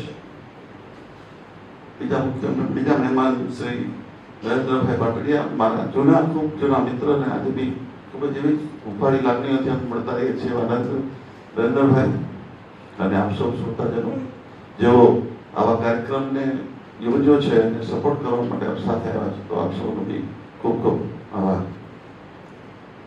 બહુ એક નાનકડી સત્ય ઘટનાથી જ આપણે આ પ્રસંગને વિચારીએ, બહુ લાંબી વાત નહીં કરું. એક યુવા યુગલ પોતાના બાળકને નવી સ્કૂલમાં પોતાના વિસ્તારની નામાંકિત સ્કૂલમાં એડમિશન માટે જવાનું હોય છે. એનો ઇન્ટરવ્યુ લેતો હોય છે. બધી નામાંકિત સ્કૂલો તો ઇન્ટરવ્યુ લે ને સારા મા બાપના દીકરાને બધાના. તો ઇન્ટરવ્યુ માટે જવાનું હોય છે એટલે બાળકને તૈયારી કરાવતા હોય છે કે ભાઈ તારે જવાનું થાય તો good morning sir, good morning ma'am, તને પૂછે how are you, I am fine sir, I am fine madam. આ બધી 1 મહિનાથી પ્રેક્ટિસ કરતા હોય છે. ત્યારે ઘરમાં દાદીમાં હોય છે, યુગલના મમ્મી, દીકરાના દાદી. એને એવું સમજાવતા હોય છે કે નમસ્તે, સારું સર, નમસ્તે, પ્રણામ, જય શ્રી કૃષ્ણ, રામ રામ. ત્યારે પેલું યુગલ એવું કહે છે કે મમ્મી અમે એને 1 મહિનાથી સંભાળીને બધી મહેનત કરીને શીખવાડીએ છીએ કે તું વચ્ચે આવી બધી લપ ન કર, એનો તળપદી ગુજરાતી ભાષાઓ કરીને એનું માઇન્ડ ડિસ્ટર્બ ન કર, તારું ઇન્ટરવ્યુમાં ફેલ થશે. એટલે એવું નક્કી કરે છે કે છેલ્લા 48 કલાક ઇન્ટરવ્યુમાં દાદી અને દીકરા સાથે વાત નહીં કરવાની, અને દીકરાને એવી સૂચના આપે કે તારે દાદી સાથે વાત નહીં કરવાની. આજના યુગમાં આવો સવાલ આવે એટલે દાદીમાં બિચારા પોતાનું જે કંઈ હોય છે પોટલી વાળી મૂકીને મૌન થઈ જાય છે. બીજે દિવસે સવારે ઇન્ટરવ્યુ માટે જાય છે હરખાતા યુગલ બાળકને લઈને, અને એ જ વેલકમ, હાઉ આર યુ બેટા, good morning ma'am, how are you, I am fine madam. આ બધી વાતો થાય છે. પછી પેલા પ્રિન્સિપલ જે હોય છે ઇન્ટરવ્યુ લેતા બાળકને પૂછે છે કે તારા ઘરમાં કોઈ વડીલ આવે તો એનું સ્વાગત કેવી રીતે થાય છે? પેલું યુગલ કન્ફ્યુઝ થઈ જાય છે કે આ ટ્રેનિંગ તો આપણે આપી જ નથી. એટલે પેલી એની મમ્મી હોય છે એને ઈશારો કરે છે કે good morning, welcome, good morning. પણ પેલું બાળક પણ જાય છે કે મને આવું તો કીધું નથી. અને દાદી માં તો એવું શીખવાડે છે કે જ્યારે મહેમાન આવે ત્યારે આપણે એને નમસ્તે કરવાનું, આવું ચરણ સ્પર્શ કરવાના, ઝૂકવાનું. એના મગજમાં એ ચાલે છે. એ બાળક ઊભું થઈને પ્રિન્સિપલ પાસે જાય છે અને એનો જવાબ એવી રીતે આપે છે કે વળીને ચરણ સ્પર્શ કરે છે, ચરણ માથે લે છે, નમસ્તે સર, જય શ્રી કૃષ્ણ, રામ રામ, પ્રણામ. એટલે આશ્ચર્ય એમને ઉચકીને પોતાના ખોળામાં લઈ લે છે. અને એના યુગલને એવું કહે છે કે આ સંસ્કારનું સિંચન કોને કર્યું આ બાળકમાં? તમારી સાથે કોઈ ઘરમાં વડીલ છે? કે આ મારા મધર છે. છોકરો કહે છે મારા દાદીમાં આવું બધું કરે ને મારા દાદીમાં આવું શીખવાડતા, એટલે જ્ઞાન કર્યું છે. મારે જે છે એ સાચું કહેવું જોઈએ. હવે મારા ઘરે કોઈ દાદા કે કાકા આવે તો ગુડ મોર્નિંગ એવું નથી કહેતા, એમને આવો કહે છે, સરસ પ્રશ્ન. એને ઉચકીને એવું કહે છે કે અમે આજે મેં 30 બાળકોનો ઇન્ટરવ્યુ લીધું, તમારા બાળકનું એડમિશન આપું છું. અમારે આવા સંસ્કારોથી સિંચન કરેલા કુટુંબના બાળકોને મારે આ તાકાત છે આપણી ભાષામાં, નવા સંસ્કારોમાં. ઝવેરચંદ મેઘાણીને રાષ્ટ્રીય શાયરનું બિરુદ કોઈ કેલિફોર્નિયા કે ક્યાંય ગયા એને ભાષણ આપ્યું એના પર નથી મળ્યું. ગામડામાં જઈને છેવાડાના માણસ સુધી પહોંચીને એની તળપદી ભાષાઓને બહાર લાવીને એનો જે સંગ્રહ કર્યો, એ ગીતો ગાવ્યા, એની જે રચનાઓ થઈ, એના થકી રાષ્ટ્રીય શાયર એવોર્ડ મળ્યો. હજુ સુધી કોઈને રાષ્ટ્રીય શાયર એવોર્ડ એના સિવાય મળ્યો નથી.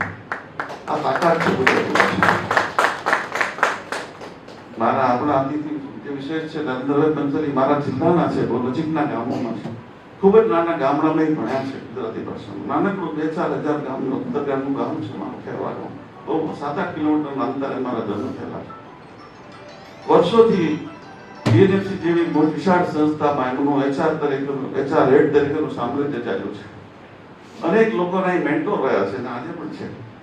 પણ એનું ઘડતર તો ગુજરાતી ભાષામાં થયેલું છે.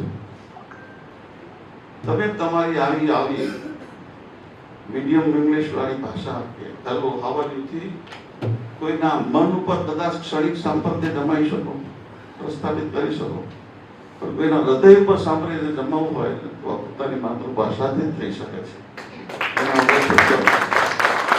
આવી માતૃભાષાનું સિંચન કરવા બદલ માટે ઇન્ડિયાએ જે કાર્યક્રમનું આયોજન કર્યું, આ શબ્દ બહુ નિખારસ્તાથી કહું તો વાચિકમ કાર્યક્રમ જીઆઈડીસી વર્તમાનમાં કદાચ પહેલી વાર થયું છે.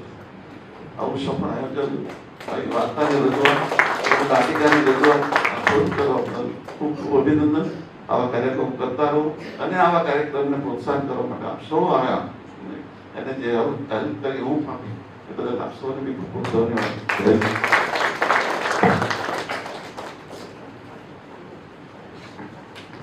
ખૂબ ખૂબ આભાર. Last but not least, Narendra sir please આપ શ્રી મંચ પર પધારો અને આપનું માર્ગદર્શન અને પ્રતિસાદ આપો. માર્ગદર્શનની વાત થઈ છે એ પહેલા તો આપણે શરૂઆત કરીએ. ગુજરાત સાહિત્ય અકાદમી ગાંધીનગર આપણે આજે અહીંયા જે કંઈ પામ્યા છે, જે નવો અનુભવ થયો છે, અંગત રીતે મને પણ પોતાને મારા મિત્રો મળ્યા, આ એક નવો પરિવાર મળ્યો. એમાં ડૉક્ટર ભાગ્યસિંહ શાહ, એમને સાંભળવા, એમના વિચારો, એમનું ચિંતન, એનો લાવો મળ્યો છે એટલે ખુશી છે.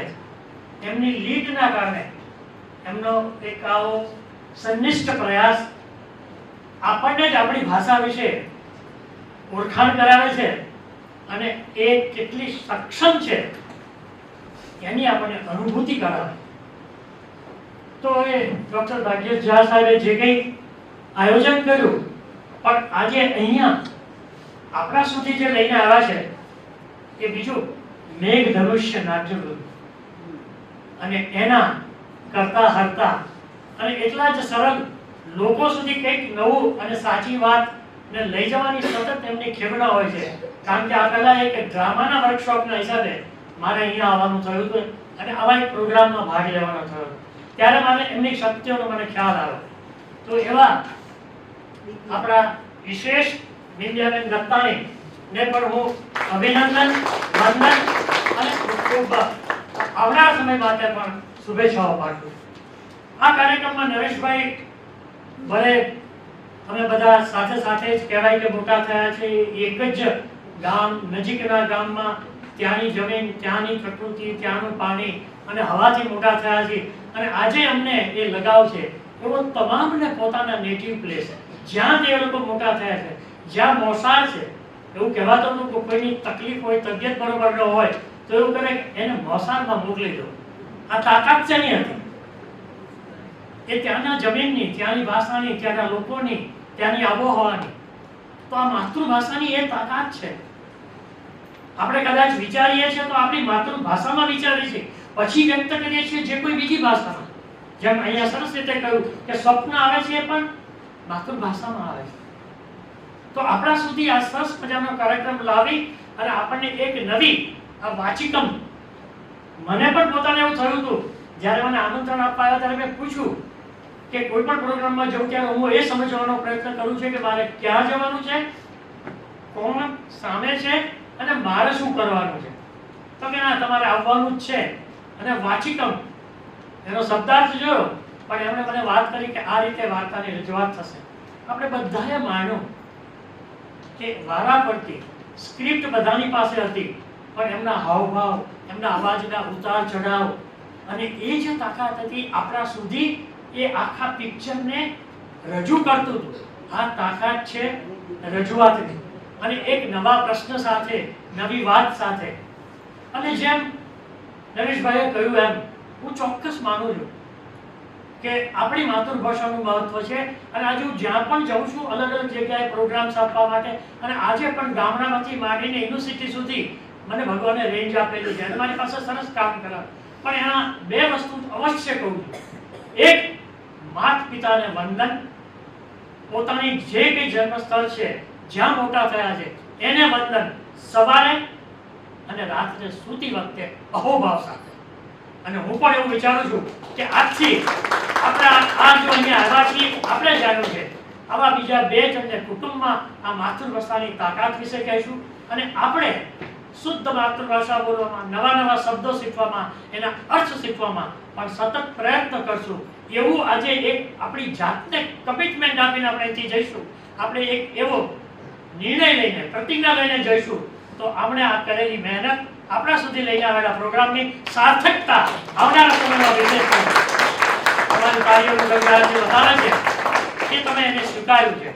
અહીંયા જેમણે પણ રજૂઆત કરી, જે રીતે અવાજ બદલા, આપણને એનાથી તરત ખબર પડે કે આ કોઈ વાતની એટલે વિષય વિશે કહી રહ્યું છે, કોઈ પાત્ર તેની રજૂઆત કરે છે. આ બધી જ બાબતોમાં એમણે જે કંઈ મહેનત કરી એ ખરેખર દાદને પાત્ર છે, અભિનંદનને પાત્ર છે અને આપણે બધા જ એમને બિરદાવીશું એ તમામે તમામ રજૂઆત કરનાર. बहुत बहुत धन्यवाद. साहेबની ઈચ્છા છે સાહેબની કે આપણે ઉભામાં સ્ટેન્ડિંગ ઓવેશન જેને ઇંગ્લિશમાં કહીએ તો તમામ રજૂઆત કરનાર ટીચરની મહેનત કરી આજ આપણું માતૃભાષા પ્રત્યેની આપણી જે લગાવ છે, આપણી સમજણ છે અને નિષ્ઠા છે. ફરી એક વખત આપ બધા અહીંયા આવા સંસ્થા વતી અંગત રીતે મને પણ એક તક મળી એ બદલ ખૂબ ખૂબ આભાર. All the best. ખૂબ ખૂબ અભિનંદન. ધન્યવાદ. હેલો, વિદ્યાબેનની આ વાત થઈ ને તો મને યાદ આવ્યું જે મારે બોલવું હતું પણ હવે બોલું. એ ટીચર છે અને હાઉસવાઈફ પણ બધું કામ પણ કરે. મારે ત્યાં મેં જનની રંગમંચ શરૂ કરેલું જનની ચિંતન સભાના સાથે અને એમ હતું કે બધી બહેનો જાતે નાટક લખે ને કરે અને પછી જનનીના કાર્યક્રમમાં રજૂ કરે એમ કરીને ક્લબ ચાલુ કરી અને એ લોકો અમુક ટાઈમે ભેગા થાય, મહિનામાં એક વાર, કોઈ મહિનામાં બે વાર. એમાં ખાસી બહેનો, શોભનાબેન દેવાણી એના ઇન્ચાર્જ હતા ત્યારે. અત્યારે પણ એ નાટક સ્ક્રિપ્ટ બહુ જ સરસ લખે છે, એને પણ તાળીઓથી વધારેલો. શોભનાબેનનું કામ ખરેખર એક્સલન્ટ, કારણ કે ઘણા બધા નાટક એમણે લખ્યા અને અમે ભજવ્યા. પણ એક સમય એવો આવ્યો કે શોભનાબેનને કંઈક પ્રોબ્લેમ આવ્યો એટલે કે હું હમણાં નહીં સંભાળી શકું. એટલે ત્યારે કોઈએ મને કીધું બિંદિયાને બહુ, હું બિંદિયાને બહુ નથી ઓળખતી, આવતી હતી પણ પછી મેં બિંદિયાને કીધું કે બિંદિયા તું આ સંભાળીશ થોડા ટાઈમ માટે? તો કે હા સંભાળીશ, પણ આનાથી થશે ને? તો સરસ થશે. અને પછી બિંદિયાએ આ ક્લબ સંભાળી જ્યાં સુધી શોભનાબેન પાછા ના આવ્યા ત્યાં સુધી. અને તે સમયે એ ક્લિક થઈ ગયા. દરેકની અંદર કંઈક પડેલું હોય એને ચાન્સ મળવો જોઈએ અને આ બિંદિયાને ચાન્સ મળી ગયો. અને પછી એમાંથી તો એકવાર વાંચીકમ થઈ ગયું છે જર્નીમાં અને અમે બી એમાં બધામાં હતા અને આ બીજો ત્યાં કરેલો અને ત્યારે પણ અમને બહુ જ ગમ્યો હતો. આપણે બહુ જ સરસ હતો. અને આજે બી જે પેલું વચ્ચેવાળું નાટક ઇમોશનલ ખરેખર હલાવી દેવું બહુ સરસ. Thank you. નાનકડું લખીને અમે ઝઘડિયા ગામડાની બહેનો સામે આવો પ્રયોગ કર્યો. એકચ્યુઅલી અમે આ નાટક 2 વખત મંચસ્થ કરેલું છે. આદિ મર્ઝબાન મુંબઈ નાટક જાય છે, આદિ મર્ઝબાન કરીને કોમ્પિટિશન છે એમાં, અને બીજું શ્રી કપોળાના મુગલ ટ્રસ્ટ સેમ મુંબઈમાં ફરી પાછી બીજી એ જ કોમ્પિટિશન થાય છે. એટલે બંને કોમ્પિટિશનમાં અમે આ જ નાટક મંચસ્થ કરીને અમે લોકો પ્રિપેર કરીને ત્યાં ગયા હતા, ત્યાં પાર્ટિસિપેટ કરેલું. બસ હવે વધારે સમય નહીં લેતા, આપ સૌ ત્રણેનો ખૂબ ખૂબ આભાર. અને બસ બીજા કોઈને કોઈ પ્રતિભાવ આપવો હોય, કંઈક અમને માર્ગદર્શન આપવું હોય, પ્લીઝ. બસ બે શબ્દો બસ.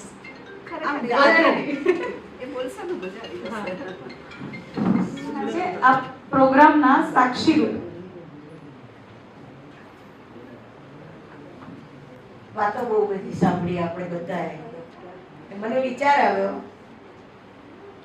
કે ગુજરાતી ગીત જ ગવડાવું.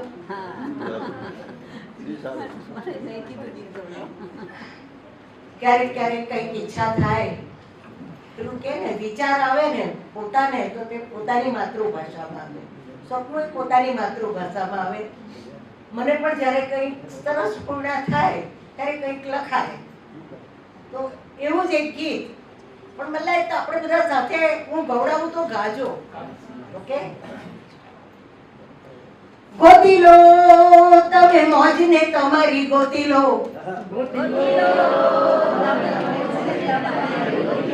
ગોતી લો તમે મોજને તમારી ગોતી લો, આ મોજને તમે જો સાચવશો, એ મોજ તમોને સાચવશે, મજદારમાં કે વૈયાને હમ દેશે, જીવનને સાચી રાહ દેશે, સાચી રે દિશામાં પડે નાની નાની પગલી, સાચી રે દિશામાં પડે નાની નાની પગલી, જીતને તમારી ગોતી લો, જીતને તમારી ગોતી લો, ગોતી લો, તમે મોજને તમારી ગોતી લો, ગોતી લો, તમે મોજને તમારી ગોતી લો. કોઈની મોજ ગંગા કોઈ કેદારે, કોઈ મોજ ગંગા કોઈ કેદારે, બધાની મોજ સરખી ના હોય, જુદી જુદી હોય. કોઈની મોજ ગંગા કોઈ કેદારે, કોઈ મોજ ગંગા કોઈ કેદારે, કોઈ રમે મજધારે કોઈ કિનારે, કોઈ રમે મજધારે કોઈ કિનારે, કોઈ પાંદડામાં મસ્ત કોઈ ફૂલ ક્યારે, કોઈ પાંદડામાં મસ્ત કોઈ ફૂલ ક્યારે, તારા રે અંતરે તારી મોજ રે છુપાઈ છે, તારા રે અંતરે તારી મોજ રે છુપાઈ છે, મોજને તમારી ગોતી લો, મોજને તમારી ગોતી લો, ગોતી લો, તમે મોજને તમારી ગોતી લો, મોજને તમારી ગોતી લો. આ છે આપણા માતૃભાષાની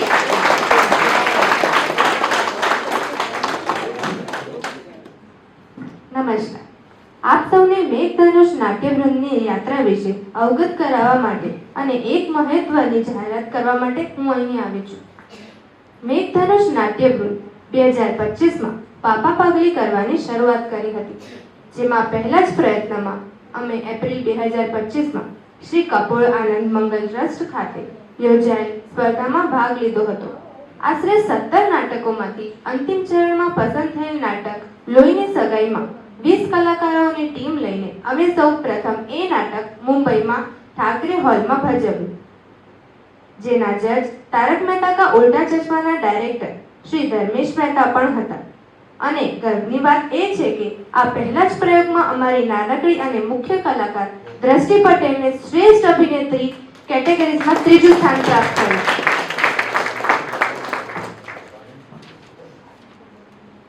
ત્યારબાદ મે 2025માં રોટરી ક્લબના સૌજન્યથી મેઘધનુષ નાટ્યવૃંદે 7 થી 18 વર્ષના 35 બાળકોને 10 દિવસીય નાટ્ય શિબિરનું આયોજન કર્યું, જેમાં અલગ અલગ ક્ષેત્રના નિષ્ણાતો જેમ કે પિયુષ ભટ્ટ સુરતથી સ્ક્રિપ્ટ કેવી રીતે લખવી અને તેમનું માર્ગદર્શન આપ્યું હતું. ભરૂચથી ડોક્ટર નરેન્દ્ર પાટડિયા દ્વારા મંચ પર આત્મવિશ્વાસથી અને યોગ્ય બોડી લેંગ્વેજ શીખવી હતી. મુંબઈથી આવેલ શ્રી વિજય રામભિયા, જેમને બોલિવૂડ ખ્યાતના દિગ્દર્શક સંજય લીલા ભણસાલી અને બીજા ઘણા દિગ્ગજ દિગ્દર્શકો સાથે કામ કરેલું છે. એમણે કેમેરાની અલગ અલગ પોઝિશન અને તેને કેવી રીતે ફેસ કરવું તેનું માર્ગદર્શન આપ્યું હતું. લાલો પિક્ચરની હિરોઈન રીવા રાછા છેલ્લા 2 દિવસે આપી તેમનું માર્ગદર્શન આપ્યું હતું. વર્કશોપના અંતે 10મા દિવસે બાળકોએ જે શીખ્યું તેના ભાગરૂપે 4 નાટકો પ્રસ્તુત કર્યા, જેમાં મુખ્ય અતિથિ તરીકે રીવા રાછે હાજરી આપી નાટ્ય શિબિરનું સફળતાને પૂર્વક કર્યું. ત્યારબાદ કદાચ અંકલેશ્વરમાં પહેલીવાર મેઘધનુષ લાવ્યું નૃત્ય નાટિકા એરી સખી, જેમાં નૃત્ય અને નાટિકા એક તાતને વાળી અને સુભગ સમન્વય કરવામાં આવ્યું હતું, જેનું પ્રથમવાર મંચન જનની ચિંતન સભામાં થયું હતું. ત્યારબાદ નવેમ્બરમાં ફરી પાછું લોહીની સગાઈ નાટકનો પ્રયોગ લાયન્સ ક્લબ ઓફ વલસાડ ખાતે અખિલ ગુજરાતી મુંબઈ એકાંકી સ્પર્ધા નાટ્ય દર્પણમાં કરવામાં આવ્યો. એમાં પણ બે બાળક કલાકારને પ્રોત્સાહન રૂપે ટ્રોફી મળી. ડિસેમ્બર 2025માં આપણે સાંભળેલું નાટક અહિલ્યા હજી મોક્ષ પામી નથી મુંબઈ આદિ મર્જમાં એકાંકી સ્પર્ધામાં મુંબઈ ખાતે ભવન્સ હોલમાં ભજવાયું. 2026 જાન્યુઆરીમાં શ્રી કપોળ આનંદ મંગલ ટ્રસ્ટ મુંબઈ દ્વારા યોજાયેલ સ્પર્ધામાં ફરી પાછું અહિલ્યા હજી મોક્ષ પામી નથી નો પ્રયોગ કર્યો હતો. અને હવે ખુશીના સમાચાર એ છે કે ફરી પાછું મેઘધનુષ નાટ્યવૃંદ એપ્રિલ મહિનામાં લાવી રહ્યું છે નાટ્ય શિબિર, જેમાં 12 વર્ષ કે તેનાથી વધુ ઉંમરના કોઈ પણ નાટ્ય પ્રેમી આ વર્કશોપમાં લાભ લઈ શકે છે. જય ગુજરાતી, જય જય ગરવી ગુજરાત.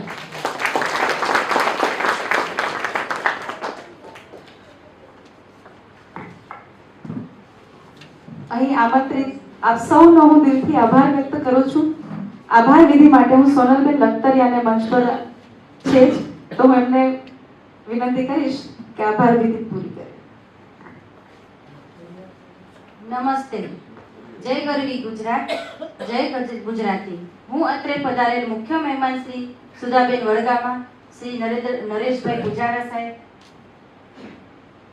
અંશુ મેડમ, કોકિલાબેન, ઈલાબેન પૂજારા, શોભનાબેન દેવાણી, હેમાબેન પંચાલ, પ્રતિમાબેન શાહ, મનોજભાઈ આનંદપુરા, HR શાહ, રાજેશભાઈ શાહ, દિલીપભાઈ પંચાલ, પિનાકીનભાઈ, ચિરાગભાઈ, કાર્તિકભાઈ શાહ, અનુપ શાહ અને ડોક્ટર હરેશભાઈ શાહ, દરેક મહેમાનોનો હૃદયપૂર્વક આભાર માનું છું. હું આભાર માનું છું ગુજરાત સાહિત્ય એકેડમીના મહામાત્ર ડોક્ટર જયેન્દ્રસિંહ જાદવ અને અધ્યક્ષ ડોક્ટર ભાગ્યેશ ઝા, જેમણે માતૃભાષાના આ સેવા યજ્ઞમાં મેઘધનુષને જોડ્યું, અને આભારી છીએ JCI ભવનના કાર્યકર્તાના, જેમણે આ સરસ મજાની વ્યવસ્થા કરી આપી. અંબિકા સાઉન્ડ, જેમણે આ અમારો અવાજ તમારા સુધી પહોંચાડ્યો. અમે આભારી છીએ ક્રિષ્ના સ્ટુડિયો, જેઓએ વિડીયોગ્રાફી અને ફોટોગ્રાફી દ્વારા અવિસ્મરણીય અનુભવને મદદ સદાય માટે સાચવી રાખ્યા. અને છેલ્લે પણ જેનું મહત્વ સૌથી ઊંચું છે એવા આપ શ્રોતાગણ, આપ સૌનો ખૂબ ખૂબ આભાર આ કાર્યક્રમને સફળ બનાવવા માટે. જય ગરવી ગુજરાત, જય જય ગરવી ગુજરાત.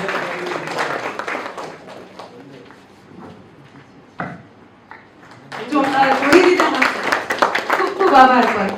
અને જે તમે મ્યુઝિક, પાશ્ચાત્ય સંગીત જે તમે સાંભળ્યું બધા નાટકની અંદર, કે દરેક ડાયલોગ પછી જે સરસ મજાનું મ્યુઝિક તમે સાંભળ્યું, કે પાણીની છલક કહો કે પછી દુખી, તમને જે અમારી સાથે જોડવાનું જેણે કામ કર્યું મ્યુઝિક દ્વારા, સંગીત દ્વારા, એ જીયા, ખૂબ ખૂબ આભાર આપ સૌનો. બસ કાર્યક્રમના અંતે ફરી પાછું બોલું છું. મારે તમને એક પ્રશ્ન પૂછવો છે. અમારી ચુલબુલી પલ છે, તું જ્યારે આમાં જોડાઈ અને તું જ્યારે રહું છું એ લોકો સાથે, ગુજરાતીમાં બોલવાનું છે, ઇંગ્લિશ નથી બોલવાનું, તો તને શું અનુભવ થાય છે? તને કેવો આનંદ મળે છે? જરા તારા શબ્દોમાં કહીશ. તને ગમે છે આવું ના ચાલે. નાટક કરવું ગમે છે? પછી શું શીખવાડું છું? સ્પેશિયલી એકચ્યુઅલી બહુ હું માથું ખાઈ જાઉં છું આ લોકોનું, જે પ્રેક્ટિસ કરતી હોઉં ને ત્યારે સ શ જ્યારે બોલે ને સીધી કાપી જ નાખું, સોરી શ બોલો, એટલે થોડુંક એ લોકોને મારો ત્રાસ સહન કરવો પડ્યો છે.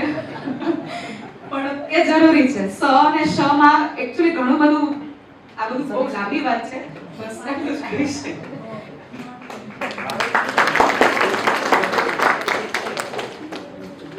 બાકી આપની આ હાજરીને અમે સદાય યાદ કરીશું. આ કાર્યક્રમના અંતે જય જય ગરવી ગુજરાત, જય જય ગરવી ગુજરાત અંતે રાષ્ટ્રગાન સાથે ઊભા થઈ રાષ્ટ્રગાન માટે અને પછી છૂટા પડીશું.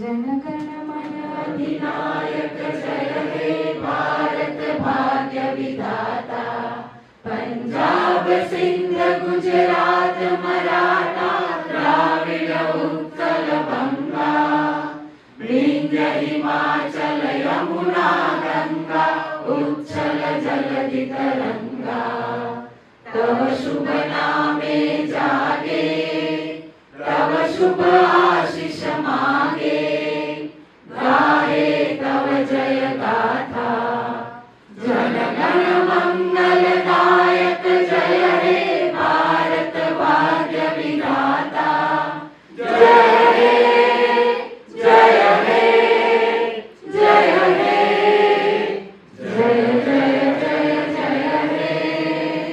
भारत माता की जय, वंदे मातरम, जय हिंद। ખૂબ ખૂબ આભાર. જય જય ગરવી ગુજરાત. હા, આપ સૌને નમ્ર વિનંતી, પ્લીઝ